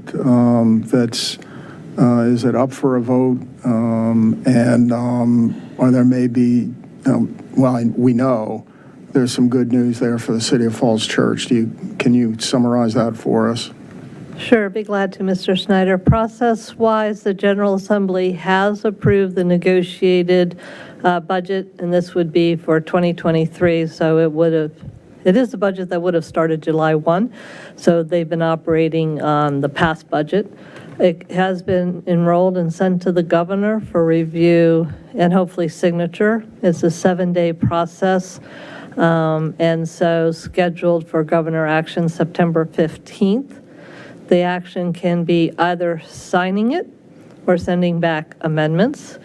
The anticipation and the request of the General Assembly and all of us is that he sign it and send it back as is without amendments. The governor will have an opportunity to do his caboose budget on 2023 in December and also issue his new biennium budget, so he'll have an opportunity in a couple months. So it's anticipated that this budget will be signed as submitted. There are some good news in the budget, as you indicated, Mr. Snyder. In general, it's very favorable to localities in terms of adding additional money for K-12, SOQ support caps. There's some local police funding in there, additional money for mental health, behavioral health, for example. It is a 800-page budget, and so we're still working through the details. A lot of the details on how the funding will flow to localities and a specific dollar amount will not come out until after the governor signs it, in case there are changes. Then it'll run through the departments of Housing, Human Services, Environmental, Department of Education, through the normal formula processes. Specifically for the Falls Church, dedicated line items, there are two. One is for Oak Street Elementary School CIP project, and this was a budget amendment submitted by Senator Saslaw, and that is in the amount of $3 million. The original request from council was for $4 million, but he was able to get $3 million into that budget, so that'll help offset any local cost to that CIP project, which is front entrance security and ADA accessibility to that elementary school. And the second amount is a $9 million put in for stormwater. That was the area in which Senator Saslaw was able to secure the funding. As a reminder, council's request was for $10 million, so it's $9 million out of 10. The initial council request was $4 million stormwater, $3 million affordable housing, and $3 million for multimodal transportation. So once we get everything confirmed in the budget, staff will work on how to maybe reallocate some of the money in stormwater, because council has put a lot of local ARPA money into stormwater, and we can use this $9 million and then maybe use some of that other ARPA for the affordable housing and transportation that Senator Saslaw wasn't able to totally coordinate through the budget. So hopefully I'll have good news on the 15th for council and the community in terms of a signed budget, and then of course we'll continue to work with legislative committee and council as we look towards the next budget cycle. Thank you. As chair of the legislative committee, it's always good to deliver good news for a change. So anyway, and I want to thank our colleagues that serve on that. Also, I think we might do a legislative committee meeting here in the fairly near future. We had a request this evening. We just lost your microphone, I think. Yeah, we had a request this evening from a citizen about expanding the electronic enforcement, speed enforcement beyond school zones. So I know that's an interest, and there may be others. Yes. So request council members to begin thinking about what they'd like the committee to consider and prioritize. Second question, also probably for you, Cindy. Fairfax County has approved the bus rapid transit system up to the edge of the city of Falls Church, and I know Councilmember Conley had asked about that. What's up for discussion for us in particular will be the city's portion of the bus rapid transit. And the Northern Virginia Transportation Commission last Thursday approved a report to the city outlining options and outlining the data and information that was collected. View those as raw materials if you consider them as such for consideration by the city council. And hopefully, Cindy, we can certainly do a work session and a potential action session on this after community discussion.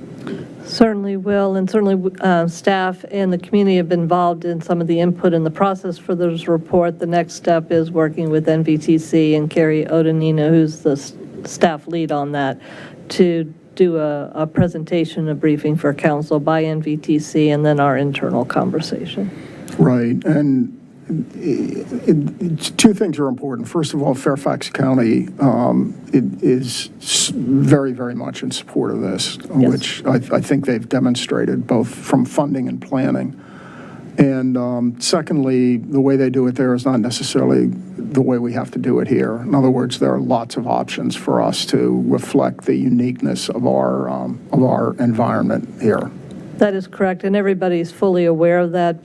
Fairfax County has funded studies from Alexandria to Seven Corners in our border, and then also from our border at the west end through Tyson's. And they have more land and ability, and they're looking at some dedicated lanes. The reason we did the MVTC Falls Church specific and got a grant for that is so that we could look at the uniqueness of the City of Falls Church and how we would work within existing right-of-way and width of roads so that we could come from Seven Corners, get to East Falls Church Metro, come back in on North Washington to Broad, out to Tyson's, to the designated spot that is on the plan for West Falls.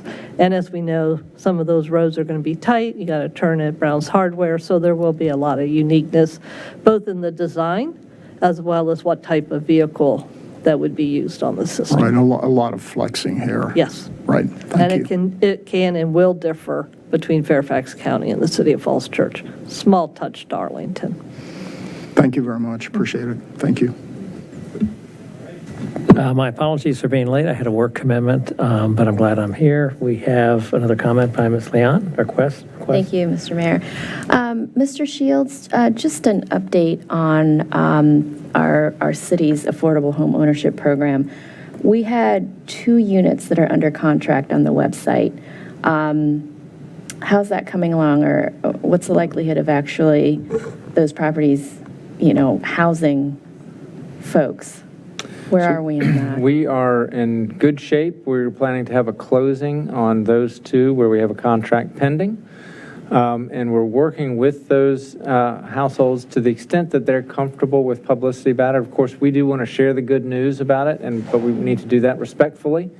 So let me follow up with the council just on kind of where we are with that. Okay. But we are moving to closing. We've set a date for closing on those 2 contracts. So before the year's out, we'll have two residences in these home ownership programs. That's kind of where we're tracking for our metric this year. I think before the year is out, we want to have more than 2. But for sure, 2 is the target. Yes, I think Okay. in the coming small number of weeks, we'll have closed on those 2. That's great. So that's the Winter Hill condominium and Covent Gardens, right? So that's a 1-bedroom, 1-bath, and a 2-bedroom, 1-bath. So we have a Park Towers condominium that we're still working to get under contract that we've purchased. That's right. Okay.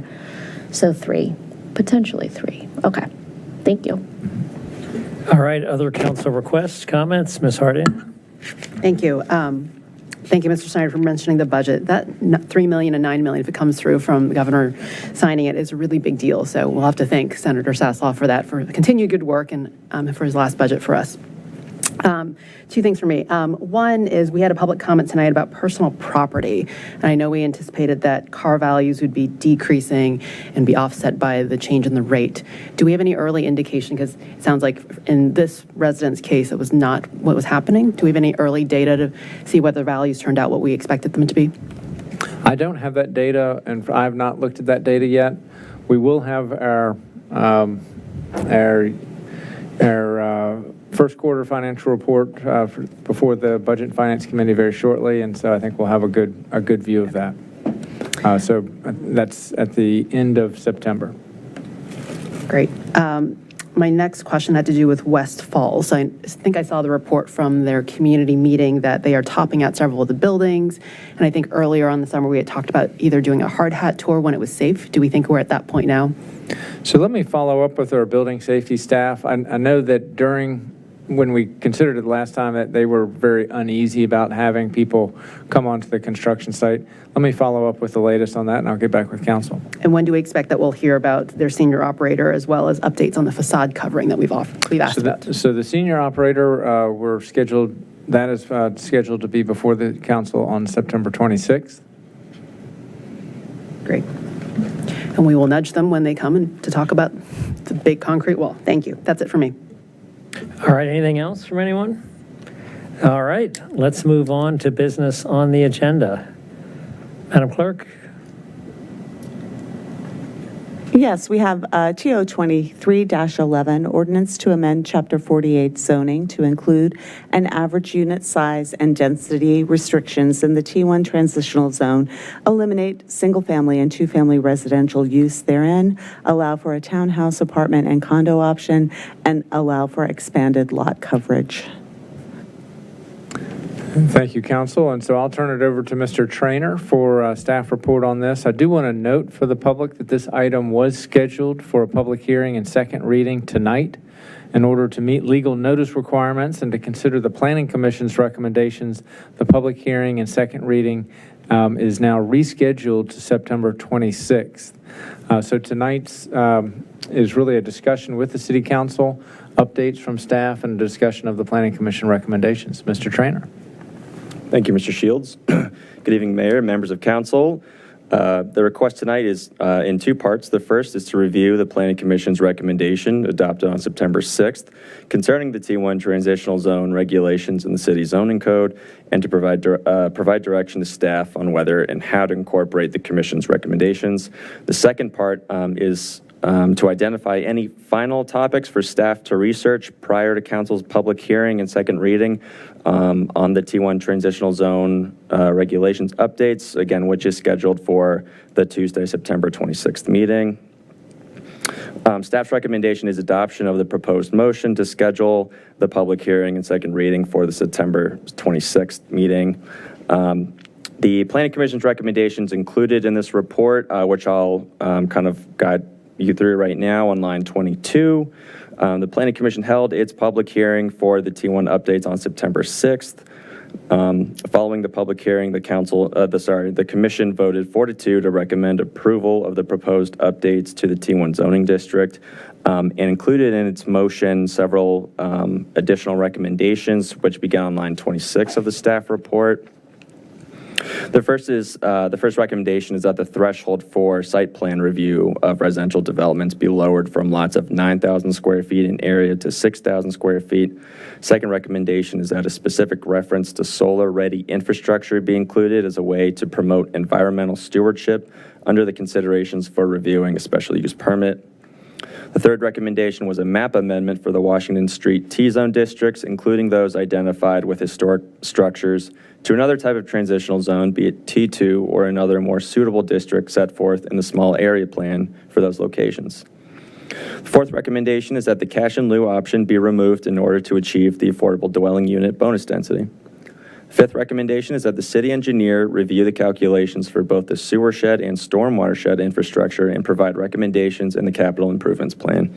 And the last recommendation was that the 700 square foot residential unit size minimum only apply when ADUs are included. The full Planning Commission motion is included in an attachment to this report. In addition to the Planning Commission motion and recommendations, there's a couple other updates to this report compared to the last one council saw, which I'll just run through quickly. Beginning on line 48, the first difference is that the included minimum unit size as presented in the term sheet has been included in the draft code in front of you tonight. The second is clarifying language that council reviews SUP applications for lot, yard, height, and height changes. The third is also clarifying language in the code that grading plan review is only available for exclusively residential development and currently stated as on lots no greater than 9,000 square feet in size. The fourth update is the Planning Commission recommendation has been included in the staff analysis section of this report. And the fifth is that the T-zone map has been replaced with the zoning map. The sixth is that the recent sales volume in the city for homes has been corrected to include condo sales, with a note that the average sales price and days on the market was not affected by that change. The seventh is the traffic analysis has been included in the staff analysis section of this report. And lastly, some clerical fixes have been done in this report as well, highlighted in gray. So to repeat the request tonight, the first half is for the council to review the Planning Commission recommendation and include some direction to staff on how to incorporate those recommendations in the proposal and motion for the public hearing on the 26th, and also to provide some further direction to staff on any areas for further research ahead of that meeting. And again, final consideration is scheduled for that Tuesday, September 26th meeting. So with that, Mr. Mayor, I'll turn it back to you for any discussion. Thank you. All right, thank you very much. Let's go ahead and see if there is any questions, comments from council or direction. Mr. Duncan? Just one quick question, then I'll let Ms. Hardy go. Jack, the business of the properties that are historic on North Washington, walk me through that a little bit more. You said that there was some, interest, and I went to the Planning Commission meeting and heard that expressed. Thanks to the Planning Commission, by the way, for all their hard work. I see Tim Stevens, the chair. Please extend our thanks to your group for all the work you've done. The historical designation is, extant for those older houses that have been converted to office space. Under the small area plan for the North Washington segment, did I hear it said earlier that those would be suggested to move from T1 to business if we followed the advice of the small area plan? Is that what I heard you say? Yeah, the small area plan for North Washington Street includes transitional zone, elements to it in terms of height, and that's closer to around Great Falls Street. I'd have to double check if the properties on North Washington Street kind of fall within the that exact zone of the kind of transitional design and development and use categories, or because further up in the North Washington corridor, it is recommended in the small area plan to be more of a commercial corridor, and the B1 heights and use intensities are recommended in that small area plan. But closer to downtown in the intersection with Great Falls and closer to Broad Street are more transitional zone elements recommended to it. So the T2 district was provided because today the only difference between T1 and T2 is that T1 allows certain residential elements to it. Other than that, T1 and T2 are the exact same in terms of commercial allowances. And so the thinking was if the T1 district is introduced to certain residential properties, that might make redevelopment of those properties more likely, putting the historic properties in jeopardy. Then moving them to T2 wouldn't change any of the current uses allowed to it today. It might be more of a viable or appropriate rezoning than B1. Mm-hmm. Okay. And going over to the BRT discussion, is it still the plan? I've tried to read the emails and reports from the regional transportation groups, but that's Mr. Schneider's portfolio, so I trust that. I know he's guarding our interests as a city. Is the BRT still scheduled, planned, hoped for to run through East Falls Church and then up North Washington and take a right onto Broad Street? Is that still what we're expecting? I see Mr. Stoddard getting up, ready to answer that one. So yeah, correct. From the West Falls station, the route would travel along the West Broad Street corridor until it reaches North Washington Street, go up North Washington, find its way into the East Falls Church Metro, then come down Sycamore and Roosevelt to make its way into Seven Corners and the Seven Corners Transit Center that's over by the Chipotle, and then on through the rest of the corridor. And we support that, correct? I mean, that's what the city wants. Correct. That was part of the earlier phases of study for the BRT, and that was seen as the alignment that best matches the city's commercial corridors as well as the small area plans and the comprehensive plan.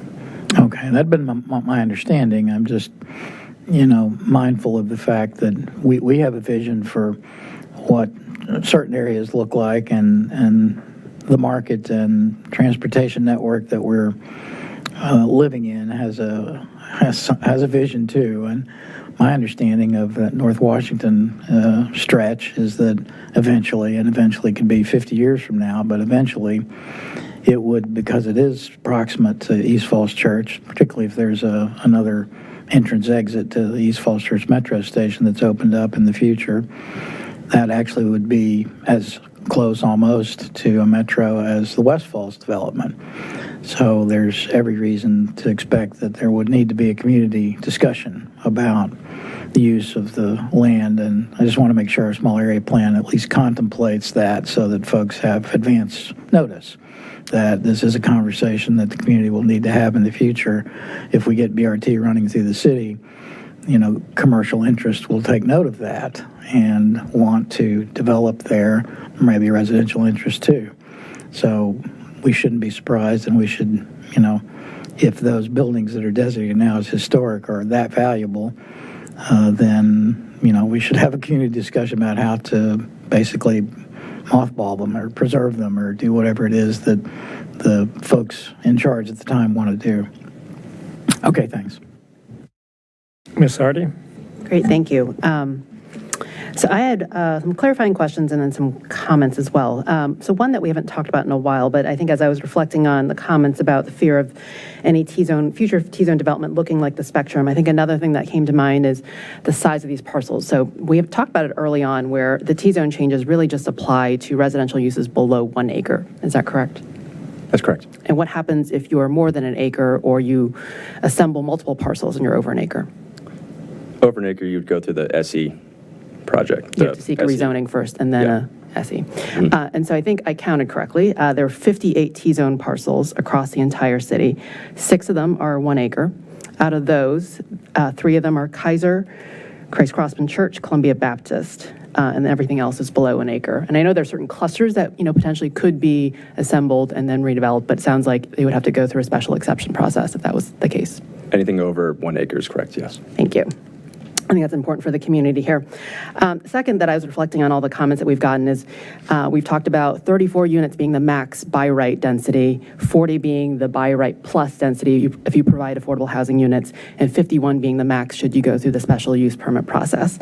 Those are all per acre, right? And so when you actually apply them to real parcels, and many of these parcels are a quarter of an acre or less, how do those numbers look? Because maybe this is a request for the next final staff report, hopefully, because I think the actual units that you could produce based on between 60% lot coverage, the setbacks that we've talked about, you're really not going to see 50 units an acre on many of these parcels, correct? Right. You could only achieve 51 units if you have an acre site, and that would be the most under the residential proposal without going through a rezoning of the SE process. So at the take 40 units per acre on a half acre site, that's 20 units you could do at the most. At 0.7, it's a little more than that. I think closer to 30 maybe. Yeah. Given that we, again, we have 58 parcels, how many of those are actually developable? I guess what are the most likely target ones? I guess I'd like to see those numbers applied to those developable parcels so people really have a sense of how many units are we talking about? Because at the end of the day, I think we are talking probably at most 10 parcels at where this would apply. I think that could be helpful for the community to keep a lot of the discussion in mind. Thank you. My third one is I was reflecting on the 6 Planning Commission comments, and so I actually was in attendance at the Planning Commission. I think there was actually 4 council members there, which might be a record. So thank you again to the Planning Commission for spending lots of time on this. A couple of thoughts. One, the discussion on cash in lieu was very interesting. I think there's a misconception on how people are understanding cash in lieu, and it's maybe a question more for Mr. Shields. Traditionally, when we have a cash in lieu versus units as part of a project, that's been at the council's discretion. Is that what's contemplated here as well, or is this an applicant's discretion? You're correct. In SEs, it is generally framed as a voluntary concession and at the city's choice to take cash or units. And we push the point of that decision out as late as we can, or to allow that to be an option that the city could exercise at any time. Under the T-zones ordinance, let me just refer to staff in terms of how that would be addressed in the T-zones. Sure. Under the proposed T-zone ordinance, it links to the city's existing Article 7 of the zoning ordinance, which is what's on the books for the formula-based approach for affordable dwelling units. And that doesn't have specific language about at whose discretion it is. And I think We can probably research that before we bring it back to you for your public hearing.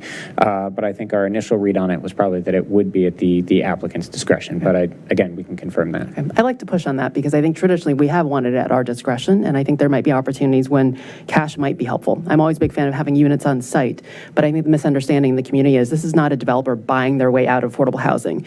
They are offering a cash equivalent of what the affordable housing could be, and that cash could be useful in other places. So an example that we're actually trying to use cash, for example, is actually buying down the rent for more deeply affordable units. So buying down rent as low as 30 to 40% AMI, which is being discussed and we funded at the last council budget. So that's an example where traditionally the market has a really hard time doing deeply affordable housing, and that's where I think cash could be really valuable. And I think we want to preserve that flexibility. And so if we have the ability to make it at the city's discretion, I'd like to see that stay in there. My second question had to do with the Planning Commission's site plan trigger recommendation. So the difference between 9,000 versus 6,000 square feet. What is staff's thinking on the difference of that? Do you all have a preference?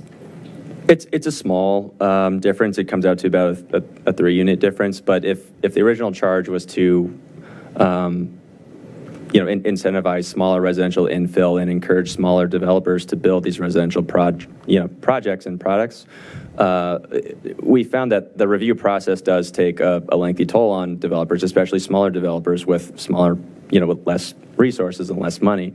And so to come to increase the review process, could create certain conditions where the smallest kind of developers that want to put, just the few amount of residential units might not have the resources to do so as compared to a larger developer.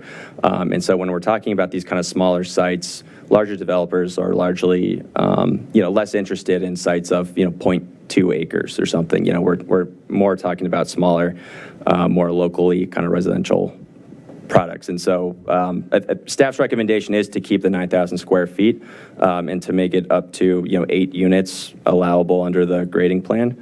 Again, to incentivize the streamline of these smaller residential sites. Got it. Yeah, in general, I think I support the idea of kind of leveling the playing field with kind of single-family home development. Again, 75% of our land or more is single-family land. People don't have to adhere to all these requirements and rules. The one thing I would think about is if site plan allows us to enforce our streetscape standards, then I guess I would support kind of that lower threshold. So maybe staff can come back with thoughts on whether we have the ability to push that point. I would support that. What would you say it again? You would support the 9,000 or the 6,000? The 6,000, I guess, if that allows us to enforce streetscape standards. The third item out of the Planning Commission's recommendations is to exclude North Washington. I know there was some discussion on that. I guess given the hesitation to go to B1, which is the recommendation in the small area plan, I guess I'm just tempted to leave it as is because I think that requires a lot more discussion between upzoning it to essentially B or considering it T2. I think that requires a lot more thought. And so my preference would be to leave it as is for now and just include it as is, as recommended. One of the things I wanted to make sure we correct based on the public comments we heard tonight, and I'm not sure the public commenter is still here, there was talk about loss of trees and shade and setbacks. And so I want to make sure that both the community could hear as well as the public commenter, if she is still listening, is that the tree canopy requirement is actually a new thing. We currently don't have any tree canopy requirements in T-zones, nor do we have impervious maximums, which were also added as part of the T-zone recommendation. And setbacks are not 10 feet. By right, front yard setback is 20 feet, correct? Correct. Thank you. I think that was important to correct. The last comment has to do with another public comment we heard tonight, as well as we've gotten from a letter. I think design guidelines are actually really important to think about. So whether it's with T-zones or whether it's with special exceptions, I think we often hear about people commenting about architecture and design and good design because nobody wants the big scary box, right? We all want to make sure things are thoughtfully designed. And I don't think the 7 of us up here are good arbiters of good design. As much as we entrust our, AAB and others, just like how we have streetscape standards, I think it's actually worth undertaking street design guidelines that apply across the city, perhaps. I know that's probably much bigger work than we have than the next couple weeks or couple months before this goes into effect. But I guess I would suggest that we add this to maybe the council work plan. As it relates to T-zones, I think we've already spent a lot of time defining kind of building envelopes and the density inside the envelope. And I think many of us think that it fits with the nature of transition areas, but I do think design guidelines could be an extra helpful document for us to have across the city to make sure we have harmonious and good design standards applied. And so a question both for the city attorney as well as city manager is, one, what sort of enforcement mechanism do we have for guidelines? Is it, this is what we'd like to see? Is it kind of gentle ask of the development community? And then second, what sort of work is involved in kind of starting up a design guidelines task force or project? I'll jump in briefly, and Mr. Stoddard probably could jump in better than I can. I will note that we do have design guidelines. They are advisory, and they were adopted a good number of years ago. I found them. They're from 2001 when I graduated. That's correct. Design guidelines typically are advisory unless you go with form-based code, and that then gets you into a mandatory design format. But let me turn it over to subject matter experts who could speak to it better than I can. Mr. Either. What Mr. Shields stated is correct about generally their guidelines and the authority to impose those on by right development. I would need to get back to you with the, what the parameters are of that for over the next week before your next meeting. But if Mr. Stoddard has anything to add. No, I would just want to sort of echo the other comments. And I guess I'll throw out there that well, it's sort of a policy argument here, right? So we would want to come back with something more fleshed out. But, I mean, it is the case that the vast majority of construction in the city happens without that level of review. And I think for the most part, the city's a lovely place. So I would like to sort of put some level of trust and faith in the people that are investing this money in these buildings. They're doing it because they want them to look good and because they want them to look attractive. But architecture is subjective. We are supported by the Architectural Advisory Board, and I think they do an excellent job of reviewing projects and sticking to sort of architectural standards and more sort of asking questions and understanding where things go and sort of nudging the professionals in one direction or another without necessarily being so strict about necessarily sort of what materials are used or what, cultural designs they're sort of enforcing through the different building standards. Yeah, and again, generally I agree, because in the spirit of kind of leveling the playing field with single-family homes, we don't get to tell a single-family home property owner what to do, right? But I think we're really talking about for those parcels that are much bigger, and maybe that's, when it triggers the SUP process or special exception, that's where I think those design guidelines would make sense. That's where there's probably more risk or perceived risk to a neighborhood character changing, and that's where I think it would apply. And so maybe put a pin in that for a discussion, maybe in the next council work plan. That's it for me. Thank you. All right, other comments? Mr. Snyder? Sure. Thanks very much, Mr. Mayor. So, again, this evening, we've had former planning commissioners, former city council members, former mayors raise significant concerns. In and of itself, that should be paused. The second thing is, of course, the numbers. The numbers are literally in the hundreds of the citizens who have come forward and said there are serious problems with this approach. More specifically, it's the combination of height, lot coverage, small setbacks, and impervious surface that have led to probably the greatest of the environmental concerns. And those who argue that we should agree with this proposal so that more people can be here and will free Loudoun County either to protect our farmlands or, I guess, build data centers, is a false choice. The other false element here is the claim that the people that, and so many people from so many different parts of the city with so much expertise have raised and continue to raise serious problems. The accusation has been made or implied that they're NIMBYs. Well, the reality is they're not NIMBYs. They're do it right in my backyard. At no time have these people said no. At no time have they said we're against everything. What they have said is let's do it right so that the transition zones are treated as transition zones, not as simply an extension of much greater density into and against residential areas. In addition, there's been specific comments that have been frankly ignored. The arborist comments, not taken care of as far as I can see.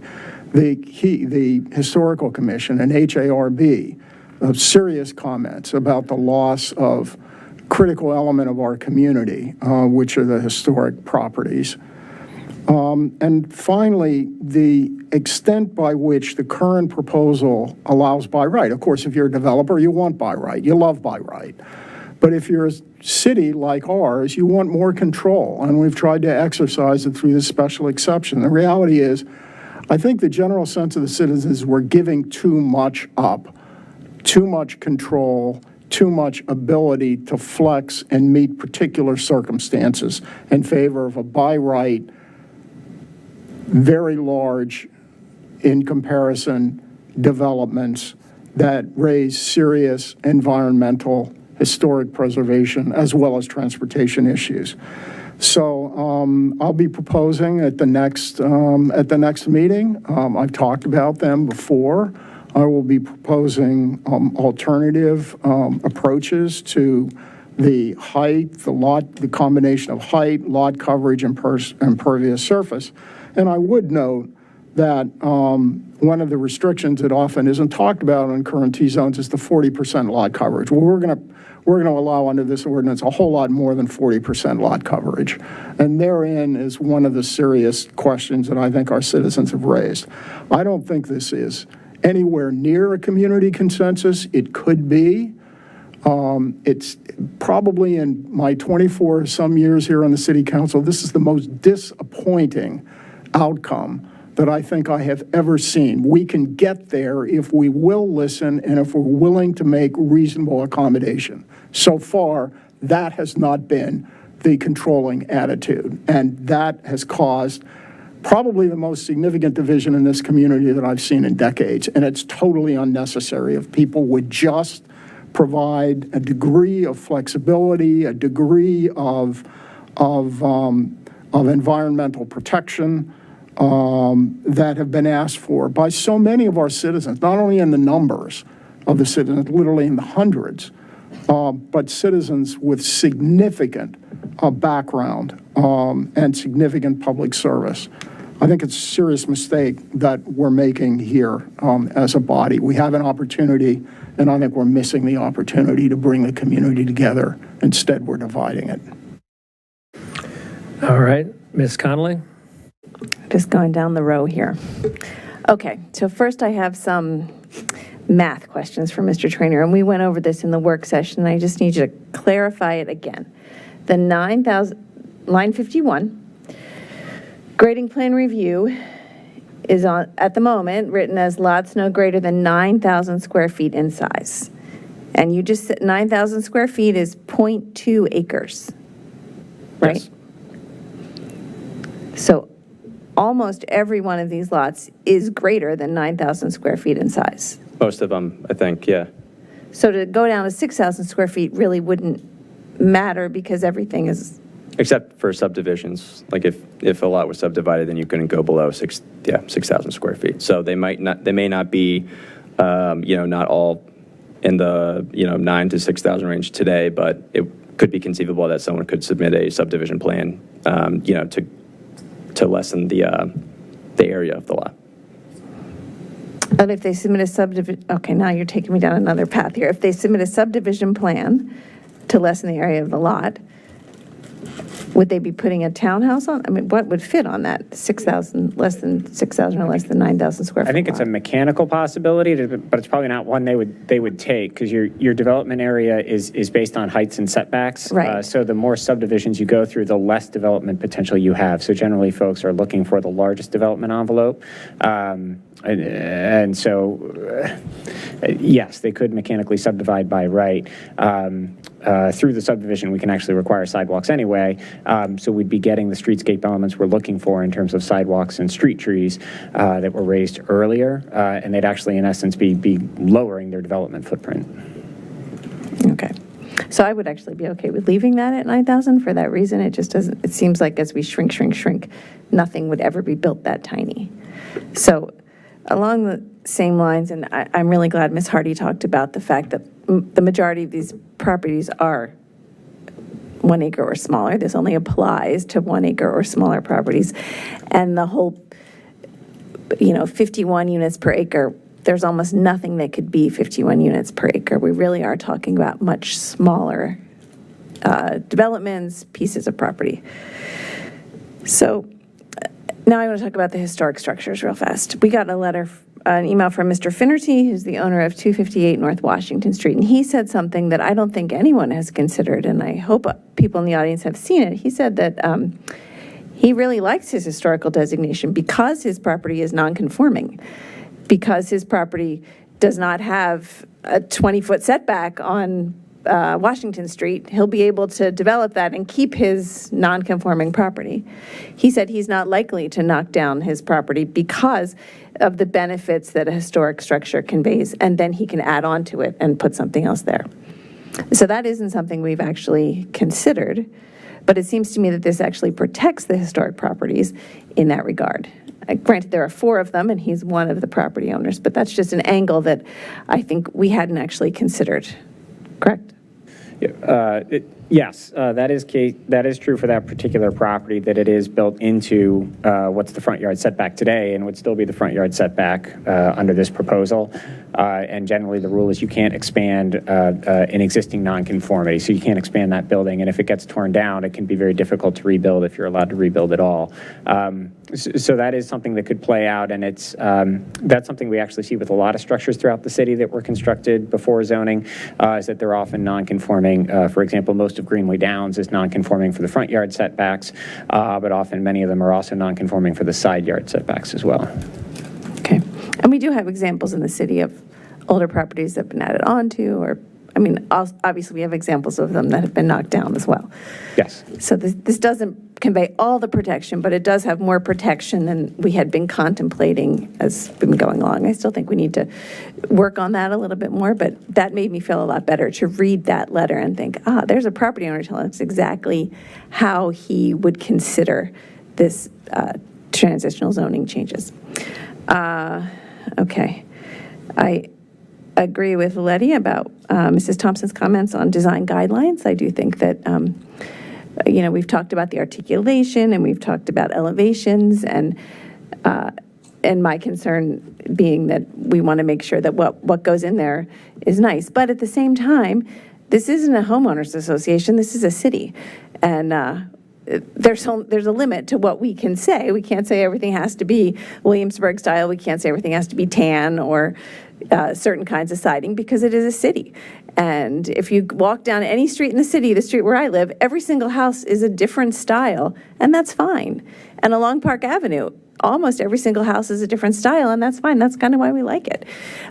As Dick Saslaw has always said, the other areas that he represents have 4 models and thousands of homes, and we have lots of variety, and I think this adds to that variety. But I do think some design guidelines, it would be good to aim towards that. And now, I really want to address, Mr. Snyder mentioned some things that are false, and I want to say some things that are false, because we've been accused of not listening. We've been accused of wanting Park Avenue to look like the Spectrum and like Ballston. First of all, I am one of the council members that said I don't hate the Spectrum, but that's subjective. I know a lot of people don't like it and don't want it. But guess what? And this I need everyone to hear. What we are proposing is so that we do not get the Spectrum. I'm going to say that again. What we are proposing, what is in this ordinance, is to have not what the Spectrum looks like on Park Avenue. That is true. Smaller parcels, less than 1 acre. The setback is 20 feet from the street. There will not be those big ramps in the front. We have the streetscape there, wider sidewalks. That means that what we are building will not, what we are allowing to build, what builders will be building, will not look like the Spectrum. And we have carefully and thoughtfully built that into this ordinance. And so when people say that there's confusion, it's because other people are not telling the truth about what this ordinance allows. And I think that is super important. There have been accusations that people are doing things unethically. That is not true either. Our staff and our council members have been very, very thoughtful on all of this, and that is what is true. Ms. Leon? Thank you, Mr. Mayor. Thank you for this introduction that you gave on this, and I have a few points to make, but let me go react first to the Planning Commission recommendation. I'm of the proponent. I would support going down to a site plan review for 6,000 square feet. When I take a look at, what that affords, I think that provides transparency, to folks in the community who are very, very nervous, and I understand that, about what is going in that box. So if I understand correctly, a site plan has the property lines, it's got the structural elements, right? Shows the driveway, landscape features, fencing lines, power lines, like structures and all the setbacks, correct? It has more details than a grading plan. That's correct. Okay. Yeah, it requires a survey. So I don't have any issues with the Planning Commission recommendation that basically lowers the need to provide more detail for what that footprint looks like that's being developed by reducing that from 9,000 to 6,000 square feet. So I think that that does make sense. On the second item, no issues around solar-ready infrastructure.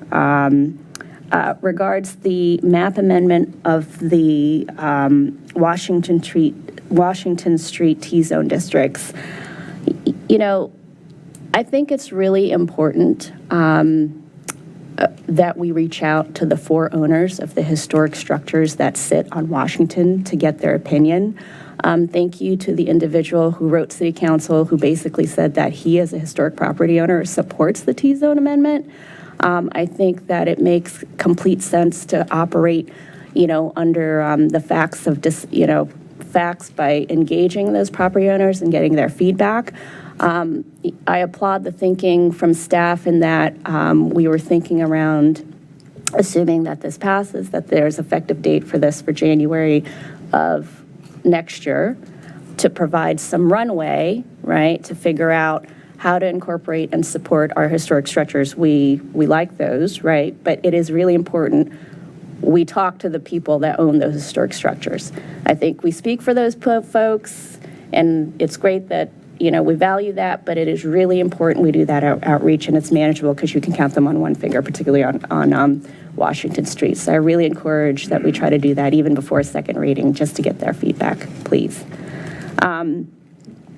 Cash in lieu option, it's really important for the city to maintain discretion whether we use a cash in lieu or affordable dwelling unit option. To have the cash in lieu option removed is concerning. Whatever we do should not detract from the city council's discretion to deploy what's appropriate for different circumstances. And putting us in a position where it gives us less options would not be ideal in this situation. So that's my response to that. Don't have concerns with the city engineer review and this notion of 700 square foot residential unit size when ADUs are included. And I know I asked this question, and I'm sorry if I'm asking it twice, but where did we come up with the 700 minimum again versus 600 or some other number? Well, 700, was looked at something you could put, a family in, 2 bedrooms. Something that we saw other products come around the country housing, the type of smaller family unit that I think the T-zones are envisioned to, hopefully accommodate, be it, empty nesters or first-time homeowners. So that's kind of where we landed on the 700 square feet, was to accommodate the kind of family size that this Yeah, is so meant to. the importance there is family versus, there's studios you could put out there that are ADUs, but I think what we're looking for is the word more than one bedroom, ideally two bedroom, because our Winter Hill condo that is under the Affordable Home Ownership Program is about 784 square feet, and that's about a two bedroom, one bath. Okay, so I would be supportive of the sixth item per the Planning Commission recommendation. Let me see other thoughts that I have.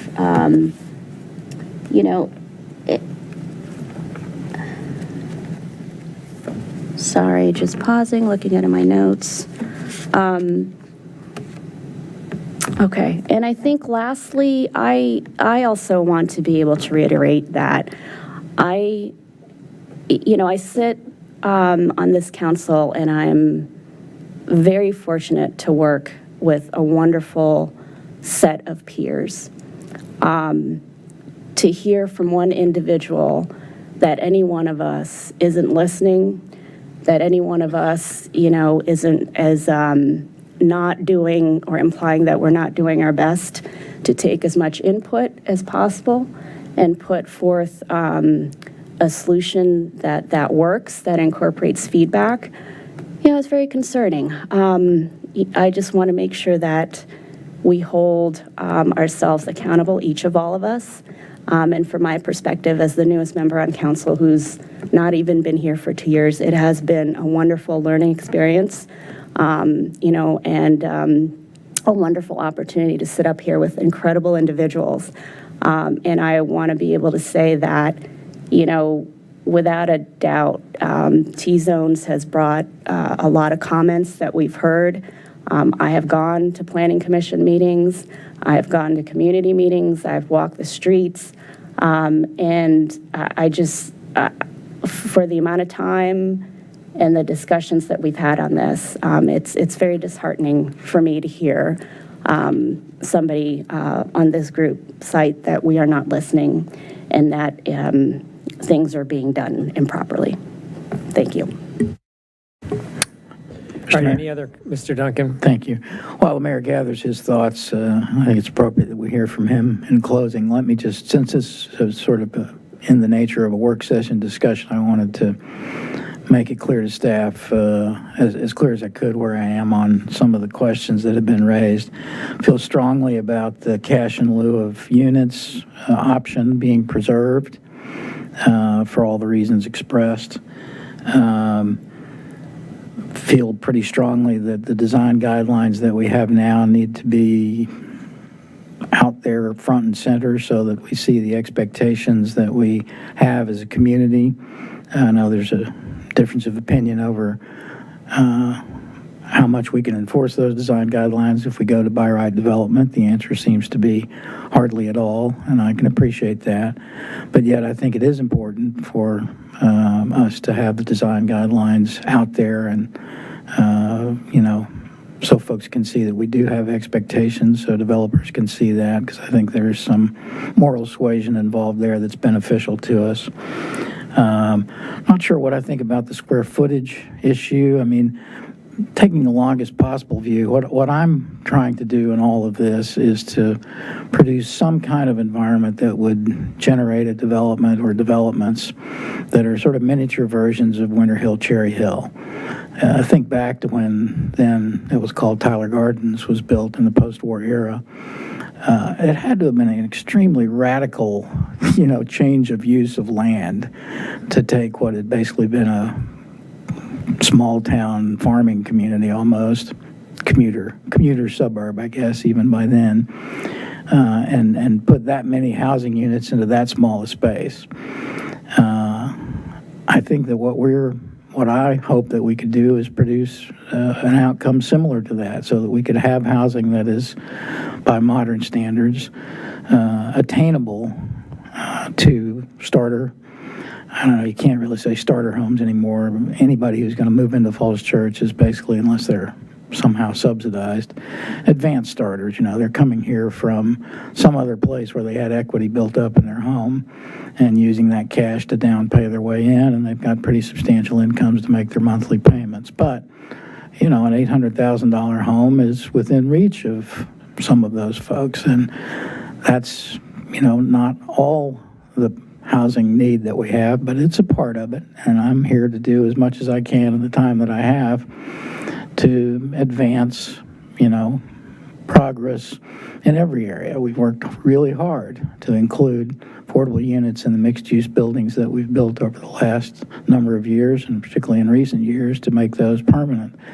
And the council deserves a lot of credit for working in that direction. The square footage number, I'd love to see us, attract a developer who would build 35 or 40 700 square foot starter homes for, a couple and maybe a kid, to get them on the first rung of home ownership in the city. So, however best to achieve that, I suppose, is what I'm for. And I'm a little reluctant to put any more constraints on developers, because I would like to see these transitional zone areas that we're talking about used to that end.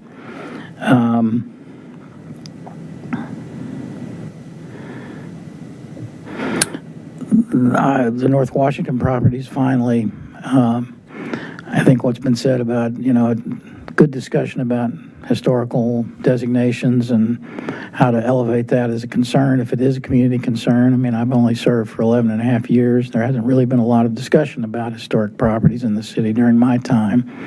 I know before my time there were a few houses that were the focus of a lot of community attention, but I think it behooved the next council to include that on their work plan and to work with the HARB and the AAB and the Planning Commission as concerns the legislation immediately before us. Again, I'd be inclined not to put extra constraints, and I would not be in favor of excluding North Washington from the legislation that we're considering right now. That's all, I think. Thanks. Anyone have anything else? Excuse me, yes. The one thing I forgot to add is, Ms. Thompson and the notion of design guidelines, the fact that we haven't refreshed ours since 2001. I look at, Washington, D.C., you can look up the Office of Planning, the Department of Buildings. I know that environment pretty well, and they actually issue guidelines. And remember, the intent here isn't to constrict, developers or to prevent the talent in the marketplace that can come up with wonderful design. I think it's a framework, that allows and ensures that we get an end product that's functional and aesthetically pleasing. So I do think there's value to rethink about how we refresh those design guidelines. Other cities do it. DC's not the only one. If you look at Seattle, they have design guidelines. So I still think that there's a huge opportunity, if not coming out of this as a work plan item, even for next year, perhaps. Thank you, Mr. Mayor. Yeah, and I didn't mean to undersell design guidelines. I think they're a wonderful thing to have to communicate what you want. I actually lobbied and got it into the work plan, so I am excited that we're going to take it on. I think it is a valuable thing to have in your back pocket, so happy to do it. Ms. Hardy. Just a final comment from me. I just really want to thank Paul and Jack for all the work. It's evident by, I forget now, meeting 27, 28, you guys are continuing to take comments from us, and I really appreciate the professionalism and dedication and the hard work, because I feel like you all have really bore the brunt of it. While we clearly have been through many work sessions and office hours and community meetings and emails, you all have really taken this with grace, and so I just wanted to thank you for that. Thank you. All right, any additional comment? I don't really have much new to add, so I'm not going to repeat what I've said previously. I would note that this notion that design guidelines, they're not design guidelines, they're design suggestions in the context of by right development. If you want design guidelines, you have Columbia Pike has form-based code. You can implement a form-based code and you'll get exactly what you want there. Not hoping for it, not, maybe, but you can actually get what you want through form-based code. It takes some more effort because you got to put the code together, but you'll be ensured that you'll get what you want to get. And there's ways to do that, but this notion that, quote, guidelines will solve the problem, it's just not right. they're not guidelines, they're suggestions, they're nudging, or whatever you want to call it. They have no force of law in by right development. And so please don't be under impression that if there are design guidelines or whatever they are, that they have any force of law, that you can enforce them in any way or demand that a developer do something that looks pleasing or uses a material that you want the developer to use. So I would suggest you take a look in the meantime at the Columbia-based form-based code to see if that is a way to address some of the concerns we've received. I think this, as it stands right now, as I've stated before, has serious issues that can't be cured in the next week, and that it deserves additional consideration and thought and input, because once you build a building, it's there for the rest of everybody's life. Your building is going to be there 50 years, and pretty much every one of us in this room is going to be dead by the time that building gets torn down. And if it's got fractured ownership with 20 different owners, it's never going to get torn down. So, to my mind, in a small community, you got to get it right the first time. We don't have enough area to figure it out and then come back again and try to refigure it out. So anyway, look, I've said my piece in numerous previous meetings. There's not much to be gained from repeating it, but I would suggest taking a look at the form-based code in the next week or so if that's of interest to folks. Anyway, unless anyone has anything else, I guess we do we need a motion to put this on the agenda next week or 2 weeks from now? Is that what's requested? Mr. Shields, you're nodding your head. Yes, there is a proposed motion in the staff report to set the public hearing for the next meeting of September 26th. Sorry. Yep. Move to schedule a public hearing and second reading for TO 23-11 on September 26, 2023. Do we have a second? Second. Ms. Connolly in the second. Madam Clerk? Ms. Conley? Yes. Mr. Duncan? Yes. Ms. Hardy? Yes. Ms. Leon? Yes. Mr. Snyder? No. Mayor Charter? No. Motion carries 4-2. Thank you, council. All right, let's take ourselves a 7-minute break or so, reconvene at 10, and then power.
All right, let's get back in our chairs and get on with the evening. It's after 10. We have miles to go before we sleep.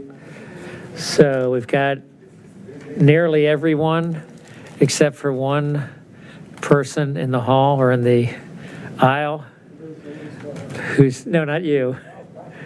It's not you, Phil. Caroline, you need to come now. Yep, time to get back at it. All right, we are back. Madam Clerk, will you call the next item, please? Yes, we have TO 23-12, ordinance to amend Chapter 26, Motor Vehicles and Traffic, Article 1, in general, of the City Code of the City of Falls Church to add thereto a new section 26-21 allowing photo speed monitoring devices and adding a fine for violations. All right, Mr. Shields, who's handling this? So I will just do a brief introduction to, we do have our police chief, Mary Gavin, on the call, and I do want to acknowledge that Chief Gavin has announced publicly that she plans to retire effective January 6th in the new year, and this is her first time before the city council since she's made that announcement. And she is right now down in Virginia Beach at the Virginia Chiefs Conference, or maybe I should have just said at an undisclosed location. I don't know if the Chiefs keep their conference a secret, but Chief, thank you for joining us remotely at this council meeting. This item, council, was discussed at length with Captain Rao at the work session. We'll just do a quick update for the community to know what this ordinance would allow, and then we'll answer any questions. Chief Gavin. You're muted. Maybe you wanted to be, I don't know, but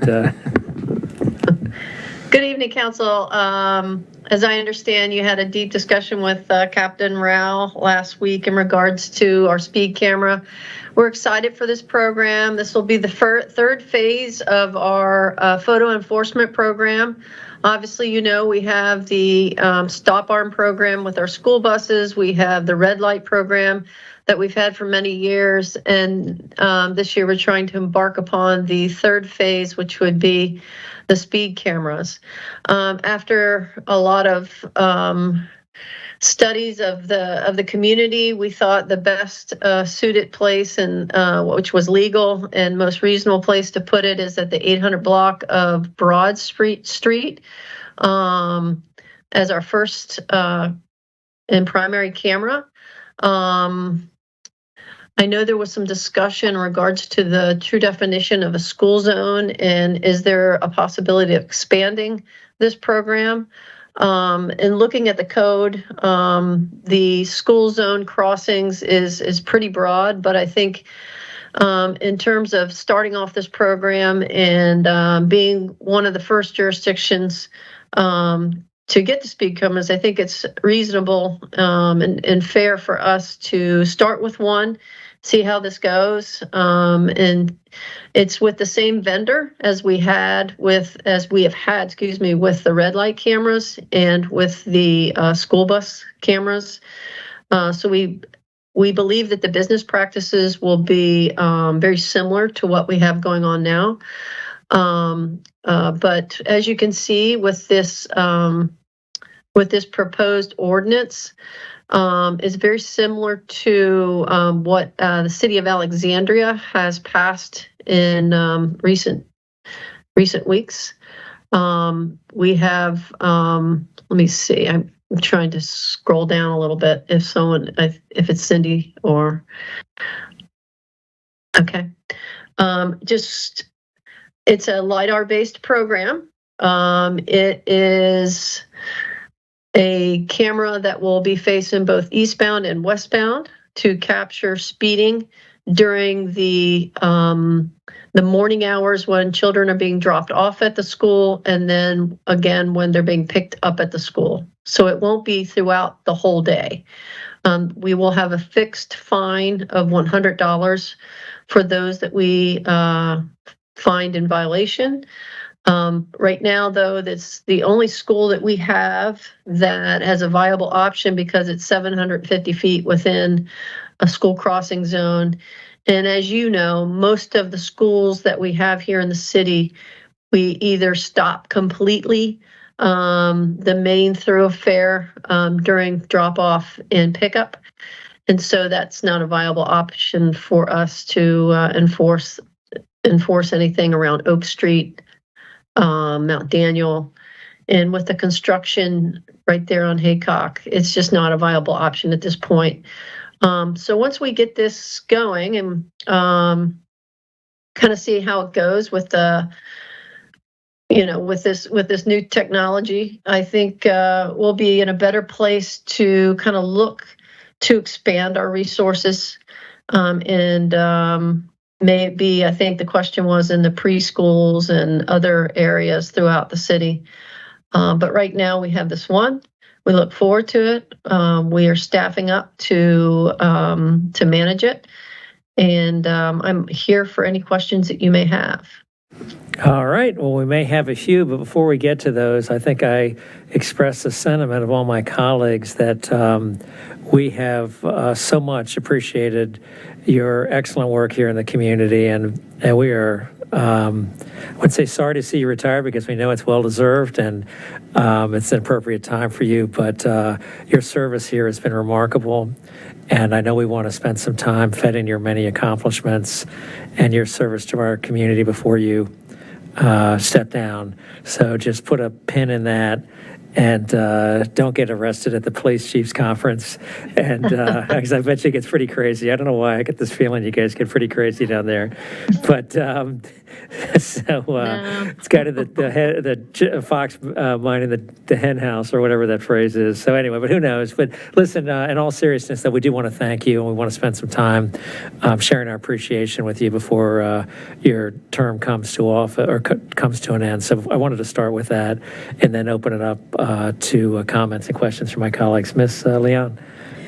Chief, thank you for talking through this. Can I just get a bit of better understanding for when we talk about a public information campaign prior to enforcement?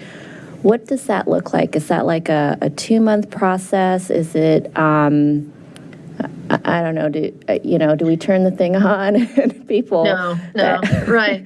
Great question. It's about a 2 to 3 month process, actually, where we advertise to the community. What you may see, and if you see for the red light program, there are signs that are required by law to be put before the zones and before the cameras. But we'll work with the Office of Communications, put out a public information campaign in regards to when it's coming. There will be a 30 to 60 day period in which we will collect the data, and there'll be a warning period. Okay. And then after that period, then there'll be enforcement. So it won't be turned on, and there won't be immediate enforcement. There'll be a campaign of information that it's out there. Obviously, the signs will be put out there and well advertised. Mm-hmm. We'll do a number of different media outlets for it. And then 30 to 60 days, we'll be doing a warning period and then enforcement. Okay. Got it. And when we talk about enforcement, it's 100 flat rate regardless of how many, there's no correlation to the speed. It's just if the infraction happens, regardless of speed, it is 100. Yes. Okay. Okay. Thank you. Other questions, Ms. Hardy? Thank you. Thanks for joining us, Chief. I think echo everyone's comments so far about how much you'll be missed. I think Wyatt's got a really big job to fill you because you really are irreplaceable. So thank you for everything. I wanted to talk more about the preschool question that we raised last time and what we actually need to do, if anything, on the ordinance to make sure that the ordinance, if we pass it at first reading tonight, can capture preschools as well for future uses. So I'm glad that we are getting our first camera up. I agree with you that we want to see how it goes, but I do want to make sure that this is broad enough based on the authority we're given. So should we want to expand to preschools, we don't have to go and do another first reading and second reading again. So question for both the chief and I guess the city attorney is the ordinance drafted right now where we can capture preschools? Well, the state law for 46.2-882 for enforcing this law in a school zone defines the definition of school, goes back to the other code of 46.2-873. It basically does not say K through 12. It basically says it's very broad. It's very broad, but the definitive portion of it, it must be within 750 feet of the camera must be within 750 feet of the school. What we found in I think it was the Haycock with Meridian, it was because of the school being placed back beyond the 750 feet of Haycock, that eliminated that position. But there's so much construction there anyways, we could not put a camera there. Obviously on Broad in front of the Catholic school there, that meets the criteria.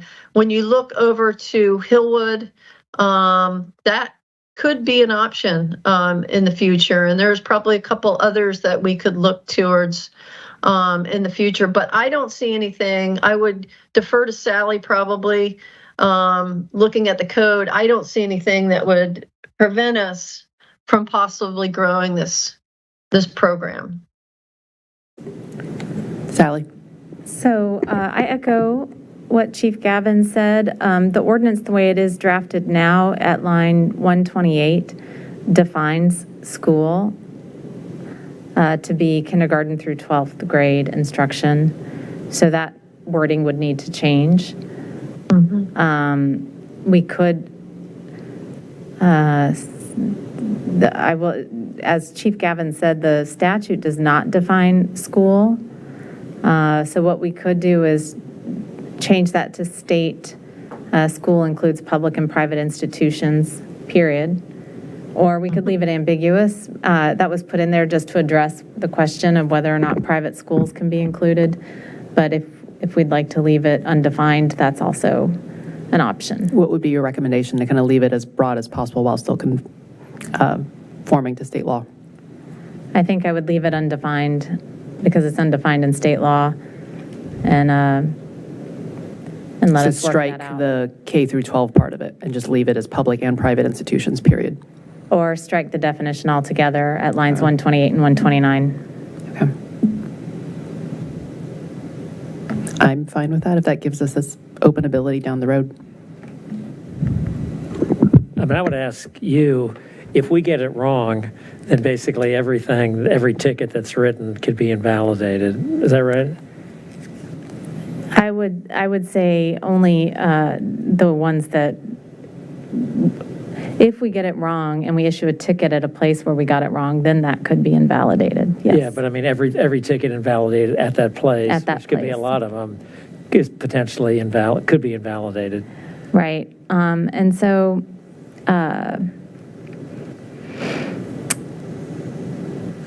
so we'd probably want to leave it open. If we leave it open-ended for now and we're only doing one light at a place that's not questionable, I guess if we were going to expand our enforcement to include add another light and include a new enforcement area, we would want to revisit the statute. The statute also could have been amended by then. So I guess we need to relook at it every time we want to put up a new light.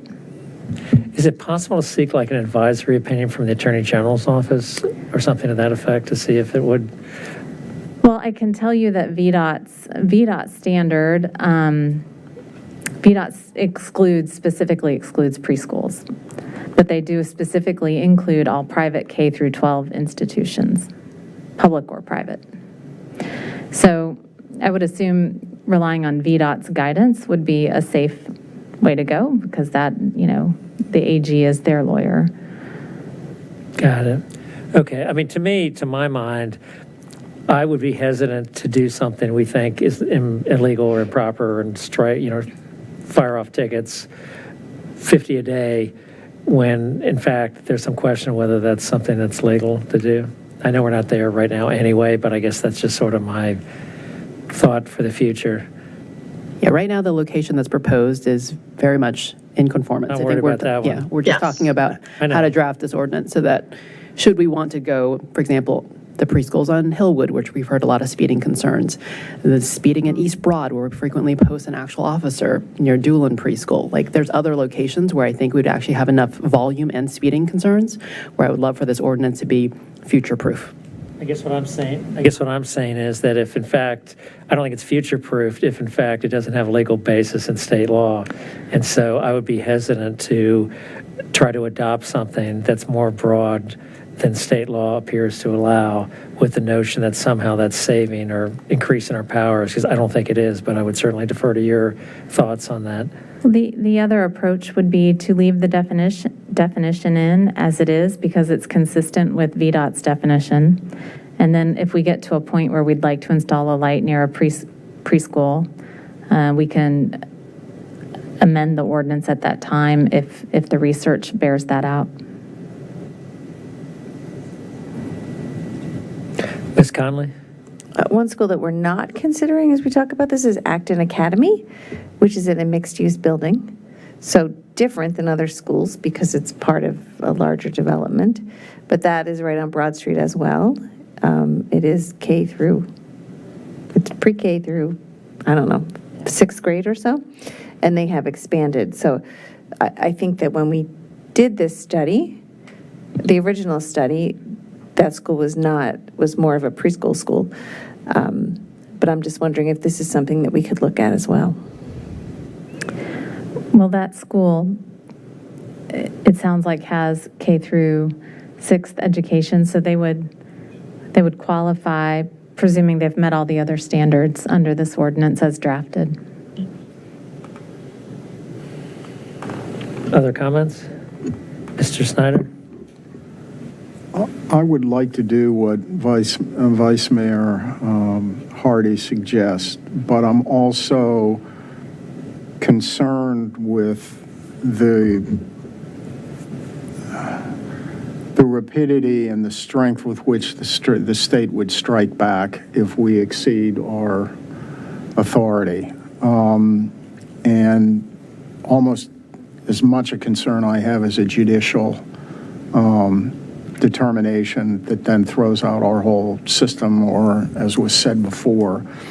If we keep the definition of school as is, and that's consistent with the state definition, right? Correct. So one of the things our legislative program can do is specifically target that and make a very good case that preschool ought to be included. I totally agree with Vice Mayor Hardy on that.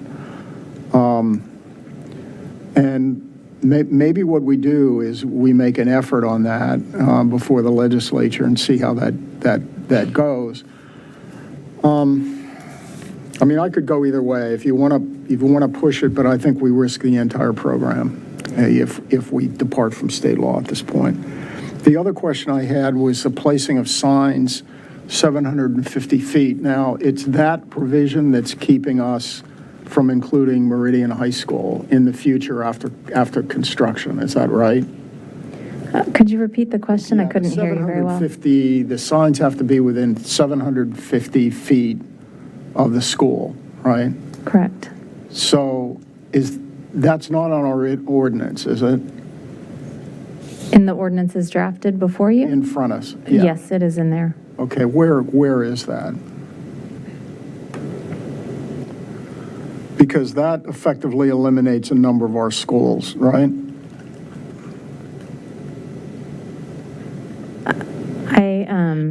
As I understand it, what it's saying is that the area in which you can post the signs, the school crossing area where the reduced speed limit can extend 750 feet beyond the boundary of the school in either direction of along the roadway. That the signs can't be placed farther than 750 feet away from the school. So it's on Broad Street. On Broad 750 feet. In to either the direction. East and to the west of St. James is where the signs will be. Not the distance of the school from the road. So any school that's a K through 12, public or private, can have signs, but the signs can't be farther than 750 feet away From each other? Or from the school. So that would eliminate Meridian High School, except on maybe Mustang Alley, right? Haycock Road or No, Route I don't 7? think so, but I'll leave that to Chief Gavin, who's looked at that closer. I was talking to Zach Bradley, and I do believe since they've moved the plot of Meridian and Maryland Henderson back, that it would eliminate Haycock. The other schools you say that would be eliminated, it's not so much they're eliminated because of the 750 feet. They're eliminated based on our practices of shutting down the whole school pickup drop-off lane with cones and stopping all traffic. So there'd be no sense in us, using that speed camera for those instances. But for now, the only viable option that we have right now is Broad. Until such time, maybe we, redefine the preschool definition. I will tell you, all of the red light vendors are here this week. I'll be able to talk to them in the next 2 days as well to see what other communities are doing. But I think the narrower we go in terms of, our capabilities and enforcement, will be supported by the state, the statute. And if we go beyond that, like you've said, oftentimes we could be jeopardizing not only this program, but the other programs that we have in terms of our reputation. And honestly, because of the good work of Major Rick Campbell and Pilar Ullman years ago, we were leading in the state, and most people were writing off our contracts based on our established best practices. So I think going at this conservatively from the beginning is the best tactic. And as you know, as we look at how it plays out here on Broad Street, I think we can actually at the same time be studying where we are at Hillwood. And also thinking about, we are also looking at adding another red light camera. So, you know, we look forward to the program growing. And this hasn't been brought up to council, but we started this program with just the school buses with 9 cameras, and it's already far exceeded, you know, our expectations up into the 20s. So I think starting small, getting us to a place where we can figure out what is the battle rhythm and the best practices is the best thing for the community and for the reputation of the program. And but we'll look into what the preschool options are now and what they're doing in other communities. Yeah, I just quickly Googled Fairfax, Arlington, Alexandria, and they're mainly doing public schools. So there's no private schools and preschools in there. So I'm fine with leaving it as is for now. Let's put a pin in it because I think clearly based on the data that we heard in public comment, these are effective at deterring bad behavior. So I think there's a desire from our community to do more. So I like the idea of adding it to our legislative program and continue to explore whether we can maximize the authority we have here. Any other comments? Mr. Mayor? Yes. Thank you. I think since we've solved that angle, and thank you for that good discussion. Chief, I wondered last week at the work session, we talked to Captain Rao a little bit about the use of the devices to track volume. I would like to see us get a little extra bang for our buck if it's possible to gauge the number of vehicles that are passing by these cameras at the hours that they're operating so that we'd have our own data rather than having to rely simply on VDOT about traffic volume on that stretch of Broad Street, which obviously is just one little tiny part of the city, but still is a pretty important location and would give us some information to answer the question, is traffic increasing, decreasing, staying the same going forward? So I wonder if you know anything about the potential for this technology to be used to track volume, and or can you ask down there at your conference the vendors if that is something that any other community has done that's used their equipment?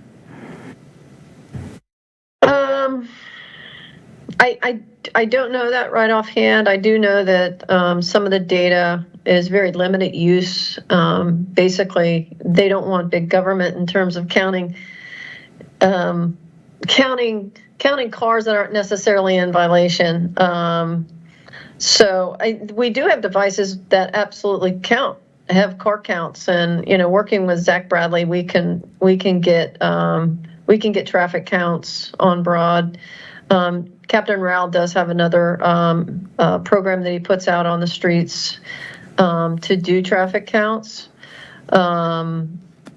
We do oftentimes, if we get accidents at the intersections, say closest to Spring and Broad, if we actually have to subpoena for those accident videos and things that go out. So we can't just take this function and request a different data set for it. But I will ask Rao if they do get, or if they have gotten recent counts just to evaluate where the cameras are going. But I don't know on an ongoing basis if that's something that we're allowed to do, but I'll get back to you on that. All right, is there anything else, or do we have a motion? Mayor, grant first reading TO 23-12 and schedule a second reading and public hearing for September 26 and advertise the same according to law. Second. Mr. Snyder on the second. Madam Clerk? Ms. Conley? Yes. Mr. Duncan? Yes. Ms. Hardy? Yes.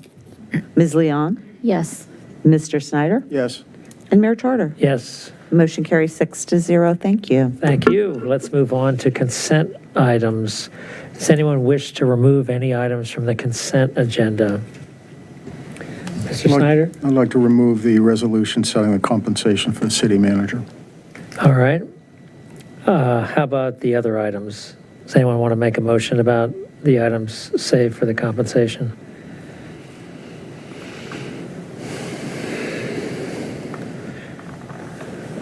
May I remove the consent agenda? Save for the item Yes, regarding? except for the item removed. Okay. Do we have a second? Second. All right. Madam Clerk? Was that Ms. Conley on the second? Yes. Yes. Thank you. Ms. Conley? Yes. Mr. Duncan?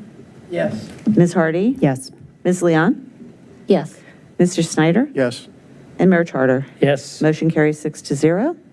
All right. Let's go on now to the item that was removed from the agenda. Mr. Snyder, do you have any questions or comments? Just want to vote on it. Okay. Does someone want to make a motion? Do you need to adopt TR 23-27? Do we have a second? Second. All right. Madam Clerk, any comment? All right, seeing none. Let's go ahead and take the vote, Madam Clerk. Yes. Oh. Are you ready? Ms. Conley? Yes. She's ready. And Mr. Duncan? Yes. Ms. Hardy? Yes. Ms. Leon? Yes. Mr. Snyder? No. Mayor Charter? Yes. Motion carries 5-1. Thank you, council. Thank you. 6-1. I'm sorry? Did 5-1. It is 5. Did Debbie's I say not 5 here. to 1? Sorry. Oh, All right, let's it's, go. it's let's, not that late yet. all right, let's go on to other Thank business. you. Do you want to call that item? We have, under other business, authorized the city's purchasing agent to sign a purchasing agreement in an amount up to $172,485 with Axon Enterprises Incorporated to obtain TASER 10 devices for the police department. All right, Mr. Shields, who's going to be making this presentation? And we'll turn this over to Chief Gavin just for a brief report on this item, and we'd be happy to answer any questions on it after her report. All Chief? right, Chief. Council, I don't know if Lieutenant Gagne is in council chambers, but we usually do not come before you asking for tasers because we usually have this on a contract and a 5-year deal. But we acquired a grant from the ARPA funds through Claire Casey for $65,000 from to procure equipment for the police department. And our TASER 7s are at a critical point where we could, replace them with the TASER 10, which is an enhanced tool, electronic control device that allows for officers to control a possibly violent subject in a precarious situation and bring them into custody without using deadly force. The TASER 10 has known, one, it's a new device, but the TASER in itself is, has the ability for the officers to have options in those situations where they're confronted with oftentimes deadly force. There are situations in the city where we have utilized the TASER where normally, in some circumstances, officers would have been justified in using their firearm and actually have saved lives. I would dare say we do not use the TASER a lot, but when we do use it and we have the option to use it, it not only keeps the officers safe, but it also keeps any types of community members safe. And it's a means of de-escalating. The cost of these tasers is over, like I said, it's a $65,000 grant. The remaining amount would come from seized assets that we have readily in the police department and some coverage over some vacancy salary that we have. So there's no required money that's over and above what is already budgeted for the police department. It would be a 5-year contract. They would be supported in not only training us, but also maintaining the equipment. If Clark is there, he is our taser and less than lethal expert. We have tried in the past probably 7 to 10 years to ensure that the officers have everything. They should be equipped with everything, one, to keep them safe and or to be able to de-escalate violent and situations that we get confronted with quite often. So I don't know. Is Clark there, Wyatt? Do you see him? He is. Okay. So, Any other Why don't you head to the specific microphone? question? Yeah. Yeah, no worries. So I have a printout, if anybody wants to look at the device, it just shows you a general overview of it. If you want it, I'm more than welcome to print it out. Everybody has some. Is that something you want to take a look at? Sure, Okay. why don't you pass them around? So the TASER 10, the current TASER that we have is a TASER 7. It gives officers 2 opportunities to use less lethal force in of the TASER itself. The probes that we deploy go up to 25 feet. I would dare say they're only good to about 22 to 23 feet. After the 2 shots, if we expire those 2 shots, the TASER's no more use to us. The TASER 10, which you have the printouts right there before you, is, in my mind, as a TASER instructor and soon to be TASER master instructor, is a game changer. It gives us up to 45 feet to deploy 10 cartridges. All right, if you look at the 3rd page on that printout, it shows you what the probes look like. They have 10 individual probes inside of that device that gives officers 10 opportunities to get a good shot on target and to get NMI. NMI is neuromuscular incapacitation, which you've probably seen happen where somebody gets deployed, they tase, and then they fall over, right? That's what allows us to take them into custody without any force other than the TASER, all right? This will help officers on the street by increasing the range from 22 to 25 feet up to 45 feet with a less lethal option and 10 more shots. It gives us 8 more shots at taking that individual into custody with minimal force to that individual and minimal risk to him and my officers on the street. So there's so many other things. I can spend 30 minutes, but that is the primary thing of why I want to go to the TASER 10, and I hope that you agree that it's a device that the City of Falls Church really needs on the street. I wonder if we should try it on someone just to see how it works. I mean, there's some members- I've gotten shot with the tasers. They do hurt, but we do have forms for that. If somebody wants to volunteer, we can do that. I just think it might be prudent. It sounds pretty good, at least to me. Anyone else have any comments, concerns, questions? Ms. Hardy? Do any of our neighboring jurisdictions use this model? So all the jurisdictions that I know of, every law enforcement agency uses a taser in some shape, form, or capacity. There's so many models, but some of them are becoming obsolete. The X26, the TASER 7, the X2, the TASER 10 is the top of that echelon right now. I can't say if Fairfax is going to that. They have such a huge agency that they've got multiple tasers in their stock right now. If that's a TASER 10, I don't know that. But I feel that if there's a less lethal option out there that can save one person's life on the street, it is definitely worth the investment for this product. And the use of tasers, I think, was recommended and supported by the Use of Force Review Committee. That, and I think the BolaWrap as well. But that's another topic. Thank you. Any other questions, comments? Yes, Ms. Connolly? Will you retire the TASER 7s, or do they stay in rotation for a while? No, so once we take possession of the TASER 10s, which is probably somewhere, it depends on how long, and I'm assuming first couple months in 2024. Once we take possession of those, our current inventory of Taser 7s go back because we are getting a credit for that that's built into the contract. So they will go back to Axon, and we will take possession of the new order of Taser 10s. All right, anything else? Do we have a motion?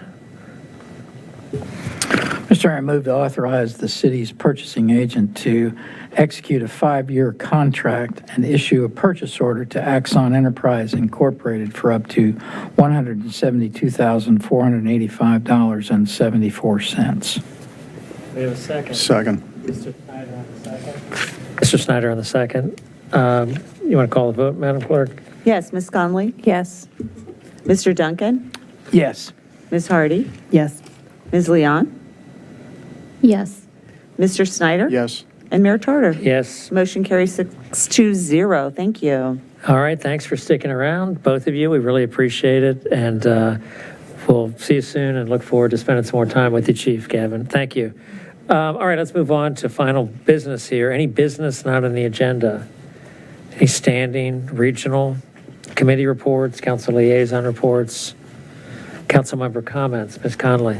I just want to flag that next Thursday, September 21st, is the Budget and Finance Committee meeting. We've had a nice break for the summer, but we'll be back in action on Thursday, the 21st at 8 a.m., which is earlier and on a different day than usual. All right, so we've got some minutes. I'm not sure I remember back that far, but I don't remember yesterday, plenty of days, but I see 2020. Mr. Duncan, you got any thoughts? I haven't really had a chance to look at the minutes for July 27th. The ones for the 13th seem fine. I guess I'll ask your indulgence if there's any issues with the 27th after I've read it with a fine-tooth comb. I would move that we approve the minutes of July 13th, 2020, and the minutes of July 27th, 2020, pending any correction of any typographical errors.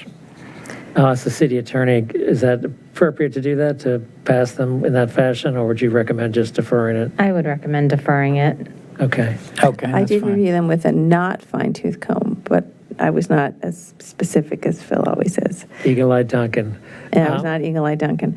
I do want to say that the minutes from July 27th, 2020 refer to our quandary of how we're going to cover all the stormwater issues that we have in the city. So it's like a little time capsule of how that issue was facing us and how could we address it. And here we are, and we have been able to address it. So that's good, but we'll defer those. All right, so Phil, you've made a motion. Yeah, I'll withdraw the motion. Okay, do I have a motion regarding the minutes? Was it July 13th, 2020? Is that the one that we're okay with? I think it is, isn't it? Yes. Yes. Okay, do we have a motion regarding that particular set of? Sure, I move to approve the minutes of July 13th, 2020 as presented. Do we have a second? Second. All in favor? Aye. Opposed, abstentions, the ayes have it. And maybe we can bring back the 27th, 2020 in a short order here. All right, thanks a lot. Anything else anybody wants to say before we adjourn? Any final words? All right, let's call it a night. What do you think? Thank you, Council. We're adjourned.